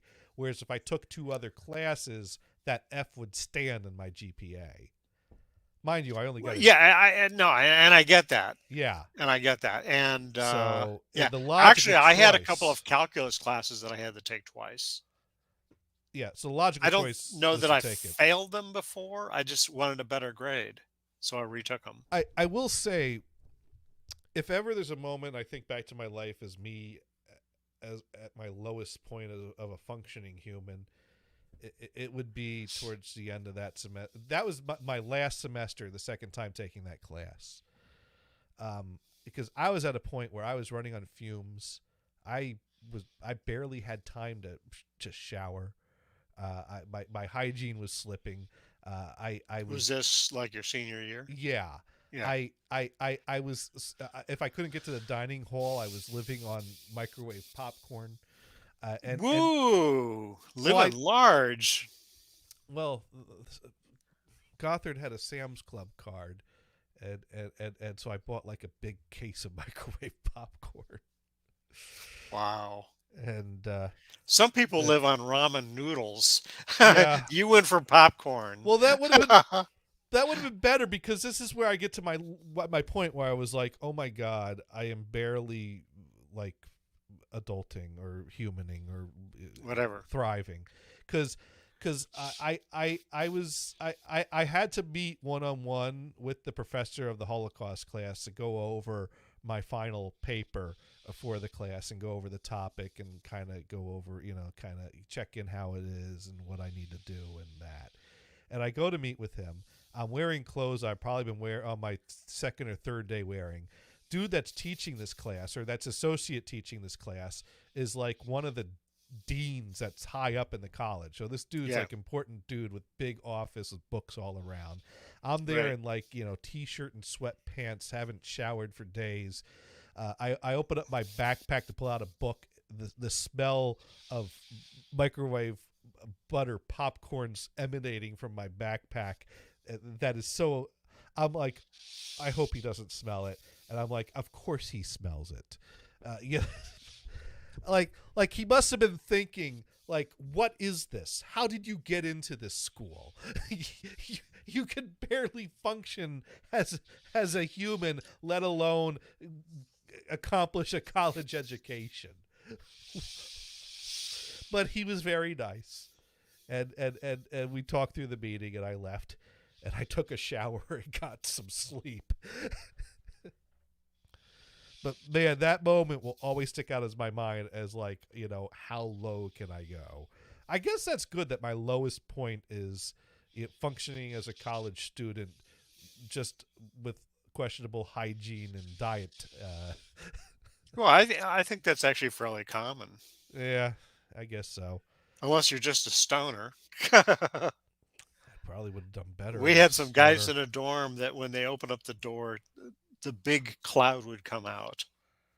He probably thought I that the only. I never even they're my next door neighbors. I never even met them. Well, for all I know, this teacher thought that I was a stoner. It's just that the microwave popcorn in my backpack was covering up the pot smell. Probably. Shoot. But I scraped by and managed to get a D in that class, and All right. I think the only reason I got that D is because I begged for it. Yeah. I sent a Oh my very God. This guy doesn't deserve it, but hey, it's a D. I sent a very lengthy, pathetic email, and I got a 2-sentence response. Your grade came to a D. Period. You passed. Period. That was all he. I wrote a needed. I wrote one of my typical emails that needed the TLDR filter. Um, that was like 3 or 4 paragraphs about how pathetic my life will be if I don't graduate and get this diploma, and I just need this D. Right. And, That's right. And I tried so hard, and all the times I failed to meet the requirements was not for lack of trying. You didn't see the sleepless nights I sat at the computer trying to because this class also had an online forum that required you to interact a certain amount. But, when you got everyone saying the same things or different variations of the same things, at some point it's like, yeah, me too. I also think the Holocaust was bad. Like, what do you, maybe it's not quite that. The big topic, the way the class was run was kind of interesting because there were 2 books we read that had, because the real thing you look at is how can something like this happen? Not just from the top, but for something like that to happen, ordinary men need to be on board to carry it out. How do you get a society as a whole to turn into this whole thing and run this whole thing? And it, I don't even remember what the 2 viewpoints were, but there were these 2 conflicting viewpoints of how these people came to be able to see it that way and carry it out. And Right. and I used to be able to explain this, and now I can't anymore. I've finally gotten to the point where I forgot. I had this international relations professor that was of German ancestry, Mm-hmm. and the family had members in the U.S. and in Germany. And during the time of Adolf Hitler, the family would write back and forth, and the people in Germany thought that Adolf Hitler was wonderful. The people in the United States says no, he's not, and that was even before it was well known what the Nazis were doing to the German Jews and then the Jews in other countries, Right. Poland and Well, I mean, wherever. he was elected. He came. He Absolutely. He had a charisma, and he was able to take these people's problems and So a friend of mine actually tell posted, them I they think it got a was solution. today, that said that the prior leader of Germany was Hindenburg, right? Who was Mm-hmm. military guy, and he basically allowed Adolf Hitler to take over, right? He was Right. an old guy. Time to let him just take over. And Uh, so, so one person posted a reply to us like, "So Hindenburg had two disasters." That's like, oh my god, that's perfect, perfect. Not funny, but perfect. Yeah, one. I guess really both of them you could look at and go, oh, the humanity. Um, I mean, uh, yeah, you don't even have to say that, but yeah, absolutely. yeah, Yeah. yeah. Oh my god. Um, Sparky says, time for some grapes. Be right back. That's about all, Sparky. Grape. All right. How'd this show get so uh serious? Okay. Anyways, yeah. So the moral of the story is buy ramen, not microwave popcorn. Yes. And Costco will have big boxes of either one. Yes. So if So you don't agree with that, go that. I mean, I've rarely actually had ramen, mm. but Oh, I I have had. known people that lived on it. Like, really? I've not lived on it. That's like take boil some water and put it in this cardboard. Well, keep in mind, That's not the contents, not the container. not all ramen comes in a cup. You got the packets of I ramen. understand. Yeah. Yeah, yeah, and that's. Oh, hey, hello, hey there. We gotta come down here and take a look. Hestia has been getting really bold about jumping on this table lately. Although she's just gonna show her butt. Hey, come on, people want to see your. Okay, whatever. There and gone. Didn't want to be on camera. Hestia's found that if I don't like look at her and pay attention to her, she's gotten more bold about getting in my field of vision and making her presence known in the room. And so that's been a new thing that now she started jumping up on this table. Um, she doesn't stay long because she's a ball of nerves. Um, anyways, but yeah, I had a fun weekend in Maine. Yeah. Gothard. Eventually we'll get to that topic. Yeah. Yeah. Well, when I developed the film, we could see a little bit more of that Yeah. and talk more about that. But I guess I should bring up. Let's see if I can figure out how to get this picture off of my phone onto my computer easily. Because Gothard's got a little toy car of his that he's been having fun with, and all right, what am I gonna do? I'm gonna put this in my Dropbox. Is what I'm gonna do. Um, That's the way to do it. all right, where's Dropbox? Oh, here's Dropbox. Okay, we'll do that. Add a Dropbox.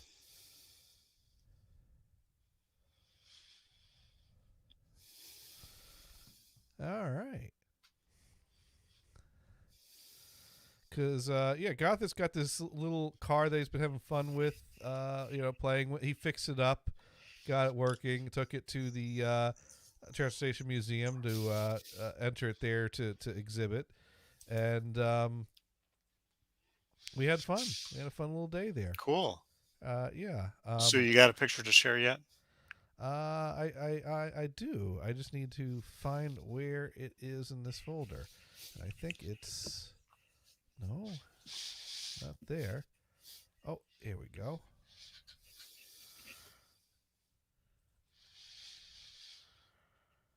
Perfect. And it even has a picture of the trailer I used to live in the background, but someone else is living Cool. there. Oh. Yeah, because we were staying at Grammy's house. Grammy's dead now, so she doesn't use the house. But there it is. There's a Morris Minor parked next to my Ford Cool. Taurus X. Yeah. Yeah. Yeah. It's a cute little car. Oh, and I see the hubcaps because there is a musician who's an American called Mhm. C6 Steve. It's kind of folks kind of stuff. And he made his own guitar using the hubcap from a Morris Minor. Oh, well, These are in use. And it's a convertible. Oh, that's a very cool looking car. Oh, Mars was napping. I guess I wasn't clear if I didn't know if I was going to be back in time for a show or not. I probably didn't think there was going to be a show today, but I made it back in time. So Hey hey Mars. Mars, we have a surprise show today, so he could jump in a little bit. Sparky writes in, Morris Minor looks like a VW bug on steroids. Yeah, it does have. And kind it of that wasn't look. made by Adolf Hitler. But yeah, it gets a lot of attention. People love to stop and look at it. Yeah. and it's In Top Gear with Jeremy Clarkson and the guys, they actually rank on the Morris Marina and talk about how such a horrible car it is. mm, And in fact, in a number of episodes of Top Gear, they drop a piano on it. why And then the not? Morris Marina fans get all mad about him. Like, oh no, we love this car. We love this car. Crash! There goes another piano. Well, anyways, Shoot. but going for a ride in this car is an experience because it's got no seat belts, so it's a little nerve wracking. But yeah, No that's a- seatbelts. no Damn. no, yeah, it predates seat belts. So there's no way to retro some seatbelts in there. Well, they're gonna look into that, but they Yeah. haven't yet. So so Now, yeah, if you're showing it to be judged, would seatbelts be allowed because they really like original stuff? you know, but they don't enter it for judgment for like that. They just, in fact, it doesn't have the original engine. It has a like, it has an engine that is kind of, it fits in there, but it's a little bit newer, and it basically brings it up to be able to keep up with things on the road. Like I think it could get up to like 60, but it's not So it's not lightning fast either. it's not lightning fast, but it'll keep up. But it's not all original, but you know, it's Yeah. also kind of a sort of time appropriate upgrade, or like it's I think the engine that's in there is 10 years later from the car, but it's the type of thing that one might do. All right, do you to know that, if there's groups at older for times. groups of enthusiasts? Well, there's not many of these in Maine. Well, I understand. But I know. but we saw another one of these at the, Yeah. but At the event. at the event. So, but I don't know about groups or what groups there are. Let me give you a hint, since your dad failed to teach you this. Okay, That is not a Camaro and is not made by Chevy. I knew those two things already, Brian. We But thank you. got to keep bringing that up. We, yeah, I Just to be clear. Right. just no, because Chevy Camaro are C words, Morris Minor are M words. So they're two completely different. They're, you know, There you go. different areas of the alphabet. That's actually interesting. One is a C and a C, and the other this is an M and an M. That's cool. Yeah.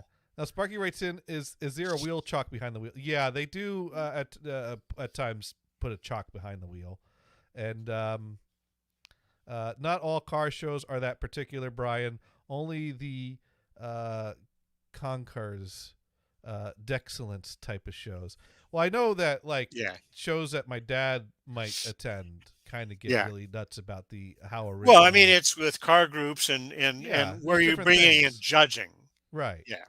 No, and But- I understand that. So, Sparky, yeah, the Concours de Excellence or de Elegance, whichever one it is, there's one famously in Pebble Beach, and there are other places. But in the town near Pebble Beach, the same weekend as Pebble Beach's big deal, they have a Concours de Crap. And the most ridiculous cars are displayed. I'm not sure if they do any judging there. Yeah, We didn't go to it. We just heard about it. And Racer asking if that's an MG in the background. Yes, that is. That's Mike's car. Actually, that's cool. originally Mike bought this car for both him and Seth to kind of work on together, and then he ended up buying the other car. So he basically gave this one to Seth because Seth really took to working on it. But yeah, I don't know. I was gonna take a picture of the other one, but I didn't get a chance to walk over and do that. There was a lot going on while I took this picture. Sure. But I forget what year and what make Mike's car. I didn't Sure. get. Mike wasn't around as much. I spent the whole weekend with Seth. Sure. Yeah, I am off the entire week, but I'm still doing the show. But hello, Oh. Mars. Hi. Hey, Mars. How was There your he Good is. morning. Good morning. I took a nice Morning. 2-hour nap. Yeah, excellent. Yeah. Yeah. No, I didn't know if I was going to do a show, so I don't blame you for missing it. Hey, But, Sparky. we are glad that you were able to make it to the end. Hey, join Did in. Gothard kick you out over just a weekend? Yeah, well, I wasn't planning on staying there the whole week. I just said Oh. I told Gothard I don't have to go to work, so I can stick around till whenever. And he said, "Well, I need to work on Monday in the afternoon, but I don't got to be until 2." So, and I didn't want to spend the whole week there. I also wanted to do things around here. Chris and I are going to go to a fair on Wednesday. Okay. Going to find things to do tomorrow. Yeah, so we did some we this morning we went to a place for breakfast. Some old bitch stole my parking spot that I was waiting for and signaling what I was Oh. going to turn into. So we went to another Oh. place that was not as good for breakfast. Did you do the fried green tomatoes thing and say I have more insurance and run them down? No, I just went to the Rockport Diner and ordered an omelet with a side of sausage patties. Oh. And then Nice. a muffin. Well, I'm okay. I was reading an article earlier, and I don't get political, and this is not political at all, but I thought it was kind of funny. Okay. You know how Trump went to the to the court today, right? Right. Yeah. Do you know who ordered McDonald's and had it delivered? He did? Apparently. Yeah. Wow. Yeah. Wow. Number one. Okay. First of all, if you're going to order something, why McDonald's? Seriously. Why? It's what he likes. I don't care. You don't order that in the court. Order something a little better. Order a steak or order like And it was Sonic or delivered to the In-N-Out or courthouse? something. When they And say it was order, delivered to the courthouse? So you're saying when they say order in the Yeah. court, they don't mean McDonald's? No, they delivered it. They delivered it right to Perfect. him. Apparently. Yeah, I saw that, and I that's not even political. It just kind of made me Sure. laugh and go, Sure. "Wow, I see how much he cares about." Okay, whatever. Yeah. Well, I mean, he Yeah. when he was in the White House, there was a group of athletes, and he brought in McDonald's. Like, Well, Well, that's What the fuck? fine. That's fine. That's his. yeah, but they that- asked the Wasn't- athletes thought, "What the fuck? Well, I I don't think- want McDonald's." wasn't that? I think there was a situation that led to that, though. Like what- wasn't that during the shutdown and the kitchen wasn't Wait, running? I or don't- something wait, like wait, that? wait, wait. recall the The details, athletes didn't but- want hot apple pies. I mean, or French fries. There's something wrong there. Yeah. I mean, as ridiculous as that was, it's not anything I hold against him. It's his awful policies I hold against him. No, Ordering- I'm not getting political. ordering a Gators. room full of McDonald's, There was Gators. you There's know. no politics in what I just said. I was not being I'm not political. gonna I go was with saying- that. Okay, I'm- we'll leave it at that. I'm just gonna Yeah. say I'm not gonna criticize Trump No. for serving McDonald's. Uh, I might in laugh court? at it. Well, no. Well, see, here's the thing. You know, You know, when I've been on a jury a number of times, Yeah. and there is no food in the courthouse. You're going someplace else to get food. oh, that's not true. That's Some not true. some The courthouse. courthouses have dining no, halls that you No, can no, go to. yeah, order Brian, a- that's not yeah. true. There's a dining room. There's a whole dining area at the one near me. I've been The- there. Oh, I've really? done I that. have Yeah. never been to Yeah. a courthouse that had a dining room. Yeah, No, well, they have a nice lunchroom there. It's pretty nice. Now, I I was Yeah. on this very quick jury Yeah. deal, and we had to sit there and decide, let's see, should Oh. we talk about this more, order in a pizza, and then finish, do the... So we could have had pizza Wait. in, but we decided, no, let's get the fuck out of here. Wait. Sparky, did Biden order ice cream in a courthouse? I'm impressed. well, That you know what? Honestly, I'd rather have ice cream in the courthouse than McDonald's. At least Well, you're not yeah. gonna smell the whole place up with McDonald's. Believe me, I love the smell of French fries, But McDonald's that's not a place does for it. McDonald's does serve ice cream though. On the styrofoam. If the machine is up, I mean, Well, did Yeah. you see iFixit took that thing apart? What? Yeah, iFixit got a hold of one of the McDonald's ice cream machines. yeah. Took it apart. Oh, Apparently, there's a serial number or something on there. You have to call this one guy to fix it. nice.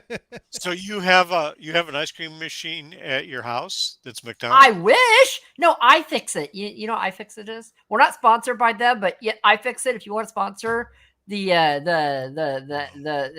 insert title here, name, thing, whatever we are.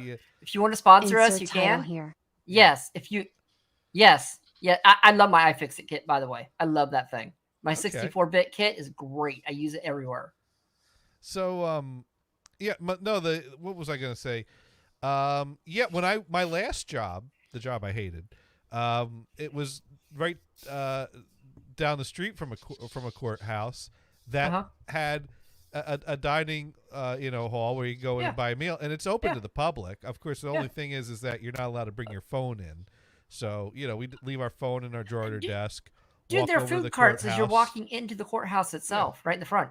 Walk to the courthouse, walk through Yeah. the metal detector, go to the dining hall, order some, food, see what the special was that day, or sandwich or whatever. Get some. It was cheap. It was somewhat good. Yeah. It was a good, easy option to go, order some food that was somewhat decent and bring it back to the office. Yeah. So Yeah, you already said your last job you hated. That's why you're no longer there. Exactly. He nailed it. Yeah. Totally Nailed nailed it. Gators, how was your trip to go see the new conference room, the new conference room stuff? Did you talk about that? Yeah. Well, Actually, no. here's the sales pitch, basically. Oh. Because we went to. Well, first things first. There were two things that the people wanted to bring to our conference room systems. One is the ability for our conference room equipment to host a Zoom call without having to run it off of a laptop. And the second was better camera angles that zoom in on actual people's faces. Yeah, did that work? And, well, the first things first, supposedly our current equipment has the capability to host Zoom calls if you forward it to the room. And they showed us how it could be done on the equipment they have there. And they said their equipment should do the same thing. Which I'm wondering, if our equipment has done this all along, why did no one tell us? You're not that using their this- software, though, I bet. Well, it turned out there's a feature you have to turn on in the admin console. So we had to find Oh, that. I see. Mind you, no one told us this when they installed the equipment. Oh.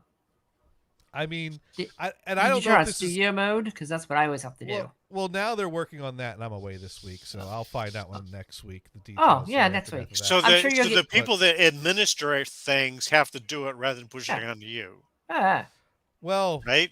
but we have to support the end users using it. But yeah, at this point, this one's an admin responsibility thing. Yeah, There's no let- laptop involved. let them hang out, do their stuff. I'm sure you'll get emails here and there. Just don't look at them until Monday. So there's that, and then, but the thing is that their big sales pitch, their big thing these days, because a lot of people are asking for better camera angles, because it used to be that you'd have one camera at the head of the table, zooming on a long table, and you get a Sure. widescreen shot of the room, and this is the way it's been, and this is the way it works. But now that we all went remote, we all had our own webcams, everyone can see everyone's faces. Now people come back in the office and they hate these long, wide camera angles. So it's a common ask.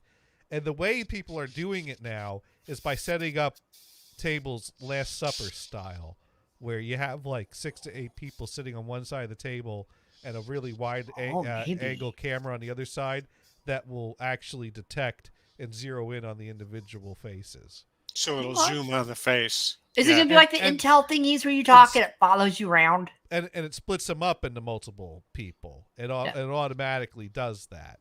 So that's the way they set up these rooms. But the problem is So that, is this camera just kind of spinning like this, and then it takes no, a shot? it's a wide angle, but the software splits up the wide angle image. Oh! into separate. Oh, cool. The camera Yeah. splits it up. Right. The software I splits see. it up from the same camera. And You- but the you should get problem one for is, your is- room. So instead of having 20 people in the conference, you can only have 12. Well, well, 6 or 8. You know, Whatever it is. it's not that. But the thing is that Hope he what does. basically their sales pitch is your office space is not being utilized the same way today as it was pre-COVID. It's time to reassess what you need your space for and how it could be reconfigured. Ooh. Storage. You know, so could you set up some of your rooms to be these one-sided rooms, and do you need all your rooms to accommodate this space? You know, how are you using this space? How could you better use it? I have a cot in here. This is my napping room. You cannot go in there. I like that idea. Yeah. I'll take over one of the conference rooms to do that. It's So, fine. There's plenty of room, right? If I'm going to work on a TV this week, it'll be the Zenith. But Ooh, but that's exciting. Do you have all the tubes? they're all in the drawer still. But I have to fix. Okay. All, I have to continue changing capacitors before I even Oh, think Yeah, do you have, You're do you have all the capacitating. caps you need? I in theory. In theory, he's capacitating his cap. Hey, Uh, like I have all the parts I need for that project that I'm working So- on. Tomorrow, Oh, except for the SATA drive data cables. tomorrow's Huh? game plan is to get up, have a little breakfast, and kind of putter around and figure out what things I want to do this week, and start figuring out, kind of sketch out because I already know I'm doing Wednesday, so I need to figure out what I can do. Like tomorrow's kind of a start walking around, figure out what things I've been meaning to get to. Oh, there you go. And pick something simple to do tomorrow, and maybe come up with some plans for Thursday, Friday. Yeah, Brian, um, you can buy like a 10-pack of SATA cables on Amazon. There's just do one of those. You don't have to worry about it. Well, when I So- realized I didn't have the cables, I went to Mhm. Amazon yesterday and ordered a 6-pack, Oh, that works too. but that comes tomorrow. Yeah, just hope nothing dies today, right? Well, I'm not really able to do anything. Oh, the other Yeah. thing I need is a cable to go from this Yeah. computer to the TV set. The TV set does not have VGA. The computer has a choice of either VGA or I would do one HDMI of if you those have it. DVI, the big wide DVI cable connectors. Do you not have an HDMI on that laptop? Nope, it's not a laptop. Oh, It's a Desktop. big honking desktop. So basically, you do DVI to HDMI adapter. You can get that at Monoprice. Yeah, And I don't know. Does DVI do audio? I don't think it does. Right? It's only video. Gators, do you know? I'm sorry, what were we saying? that DVI connector. Does that- DVI do audio too? Does it just video? DVI, or do you mean DisplayPort?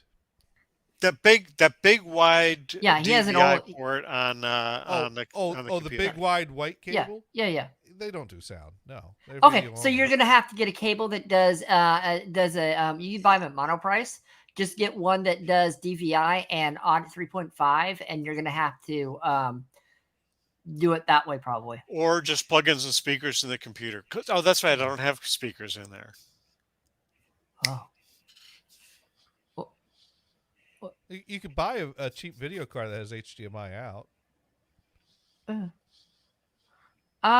wait, is that? I mean, that would is be it- wait. another thing to Wait. order. Yes. Wait, Gators. That's hilarious. Is there really a cheap video card you can buy nowadays? Well, they're getting cheaper, I think, right? I'm talking about get something old on eBay. Oh. Yeah, yeah, hang on, We're hang not on. talking about something for gaming. Oh, Oh, Brian's mute. Like I have a video card I'm not even using anymore. That I don't. I mean, just any old video card that's got. okay. I mean, this is an old computer. I don't Wait. even know. I don't even know if it has a PCIe slot or if it's just all. What's he doing? He's taking his video, putting it on his TV in the other room. I don't know what he's doing. okay. Sparky wants to know where Dune is. I don't know. Dune wasn't around yesterday either, so there wasn't a show. Yeah, well, But- we already knew I wasn't going to be around, so I guess. Well, he- yeah, but there was a plan for maybe a Dune and Warhawk show, but I guess that didn't pan out. That's too bad. Yeah, I was kind of looking forward to that, but oh well. Yeah. Yeah, hopefully Dune's okay. Yeah. Yeah. Well, anyways, we've gone over time. So Yes, what I'm do you sorry think, about that. no, I no, woke it's all up and good. said I'm alive, Oh, and I didn't yeah. think you were around. So Well, Gothard had to go work a job at 2, and oh, you should have gone with him. You could help work it too. I haven't taken massage therapy classes though, so yeah. But you can get your hands on, and maybe you get your hands on some nice people. You don't know. Nah, No. no, I'm not the touchy Okay. feely type. But Okay, that works. yeah. Yeah. So he went and did that. I got on the road and I got home like 6, which and I brought home Wendy's. So we basically ate dinner in our normal time, and I was able to set up to do the show at my normal time. Oh. Yeah. Okay. Okay. So man, I don't know who we're gonna raid today. I'm not seeing much of normal. Let me see. Let's see. Well, Natalie Page is playing some music. There is one person that followed me. I'm trying to figure out who they. So we might raid her once, but we gotta see when Brian comes back, see what he's up to. So yeah, I ate Wendy's. I had a Wendy's, but I got the chicken sandwich. Yeah, Natalie Page is on. And Hester Oh. really wants her treat. Have you heard of October Ember Music? They're not online, but for some reason, I'm sitting in a channel, and all of a sudden, I get a gift sub from them. I'm like, I don't know who they are. They're cool, but I've never heard of them. Sometimes people buy blocks of gift subs, and they just start going to random people that are in there. I've So, never been there, but yeah. no, I've never been on the channel before. Oh wow! I wasn't following them or anything. All of a sudden, I go gift sub from this person. I'm like, I don't know who you are, but cool. Sometimes they get really random. Yeah, it was very random, but no, it's cool. It's cool. Yeah, well, I guess that's a way to promote by Yeah, sending them out to people that haven't. and they're October Ember Music, and they were streaming in September. So there you go. There you go. Oh yeah, it was September, so like things are 25% off and 28% off. So that's Brian cool. is back. Hey Brian, you're How back. about that? I had to go pee. We understand. We understand. When we got our set, we got our Dune set apparently times. We have to didn't show go. up. Yeah. Oh well. And Hope why it's did okay. Wendy's get rid of their grilled chicken sandwich? I Maybe don't because know. people don't buy it there. I don't know, but I don't know. I get the spicy chicken sandwich. That's what I get. But I bought the spicy nuggets. I tried those once. They're not bad. They're not bad. I prefer the sandwich. Yeah, Jack in the Box has one that I'm excited about. It's a spicy barbecue something like melt sandwich thing. I'm kind of excited about. So, oh well. Yeah. Okay. Well, who are we gonna raid? Do you know? Well, I don't know, but we've been tuned into another fun-filled edition of. Insert title here. But we do try to be educational here. So, Mars, what have you learned this week? I learned you did a show today. Brian, what have you learned? I learned that it's probably not a good idea to actually mirror my raid. Oh. My raid drives, that is. Yeah. Why Raiding is another. that? Huh? Why not? Well, because it's just data storage is not for interacting transactions, that sort of thing. Okay. Dump a bunch of the files out there to archive them and be available. So you're not gonna online raid for 5 random it? computers. I'm gonna raid 5, but I'm not gonna mirror it. Oh, So okay. I won't use raid 6. Oh. That's probably. Are you using an open unnecessary. NAS or what do you use? The Open Media Vault. Okay, that works. And, Yeah, And I learned. that seemed like to be the highest rated. And I You learned what? if I make. Okay. Go ahead, Gators. I'm sorry. And I learned that if you mix up a batch of potassium chrome alum with sodium sulfate, I might be able to make something that'll work as a hardener to develop my old Ektachrome without the emulsion melting off when trying to develop it. Huh? And Sparky And learned and- nothing. this week I'll learn if that actually works.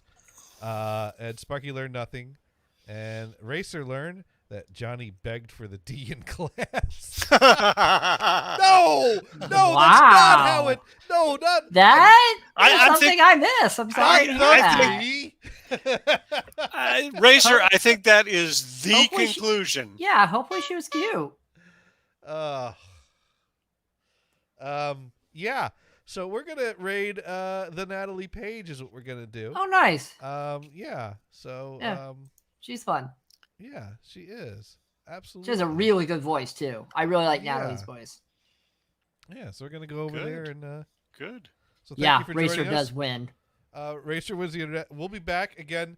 Now next Monday is a holiday Monday, so that'll be the last day of my vacation. Wait, and next Monday's holiday? yeah, but we can still do a show, but we don't have to. Oh. But, Wait, what holiday is next weekend? what is it? Is it Labor Day? It's one of those days. No. Oh, wait, this is October. You missed But- Labor Day, dude. But Fleet Week is this weekend, Brian. You gonna go? Say again? Fleet Oh, Week Fleet is this Week. weekend. Yeah, Yeah, Fleet Week's this weekend. You going? It starts today, right? Yeah, today. Yeah. Isn't it? Haven't discussed it. We're not going to the beach house, so yeah, maybe we will. Well, have fun, man. Fleet Week's gonna be fun. Where do you like to go? Any place to do Fleet Week? I just go to the piers and watch, but you can go, you know, 39 and stuff. But you can go Like other places. 39 watch or it. whatever? Yeah. Yeah. Oh, Anywhere so on the bay. You know. October 9 Yeah. is Indigenous Peoples Day. Oh, Is that's right. But I thought You get the- October you 11th get the- was. Do you get the day off for that? I think my calendar said I do. Let me double check that. But Oh, I see. Columbus Day slash. oh, it's the renaming of Columbus Day. Yeah, so I do get that off. See, Oh. actually, I have two things on my calendar that has both things: Indigenous people and Columbus Day. Yeah, well, I just Googled it because I forgot which day it was. That's the first one that came up, which I think Right. is what they officially renamed it to. Wasn't yeah. Oktoberfest around that time too? Yeah. So yeah, Well, isn't that the entire month? You just get drunk for the entire month, or party all the entire month? Oh, did we do the raid yet? Oh, I didn't hit enter. No. Zoe just joined us in time for the raid. Hello, Zoe. Hi, Thank you for Zoe. joining us. Hello, goodbye. Hello, goodbye. Hello, and so I don't know. Namars, Brian, you all gonna be around next Monday? I should be, Probably, but yeah, it sure. depends on what family has decided. If it's a day off, there might be barbecue. So I don't know. We'll see. But I'll try to be around if I Okay, am. yeah. No, I Yeah. plan on doing a show. Okay. I will. Yeah. So we will be here next Monday. Please join us. And Sparky also says it's Indigenous People Day. Is that a holiday for people with no fingers? Thank you, Sparky. Ooh. All right, so let's go ahead and do the raid, and we'll be You- back next you, week. you really were mad that Racer won the internet, so you wanted to try to get in there. Yeah. Well, you know, second place isn't bad. Oh, you gave him second place. At least he didn't get a D. There you go. Or the D. Oh yes. All right, looks All like a raid.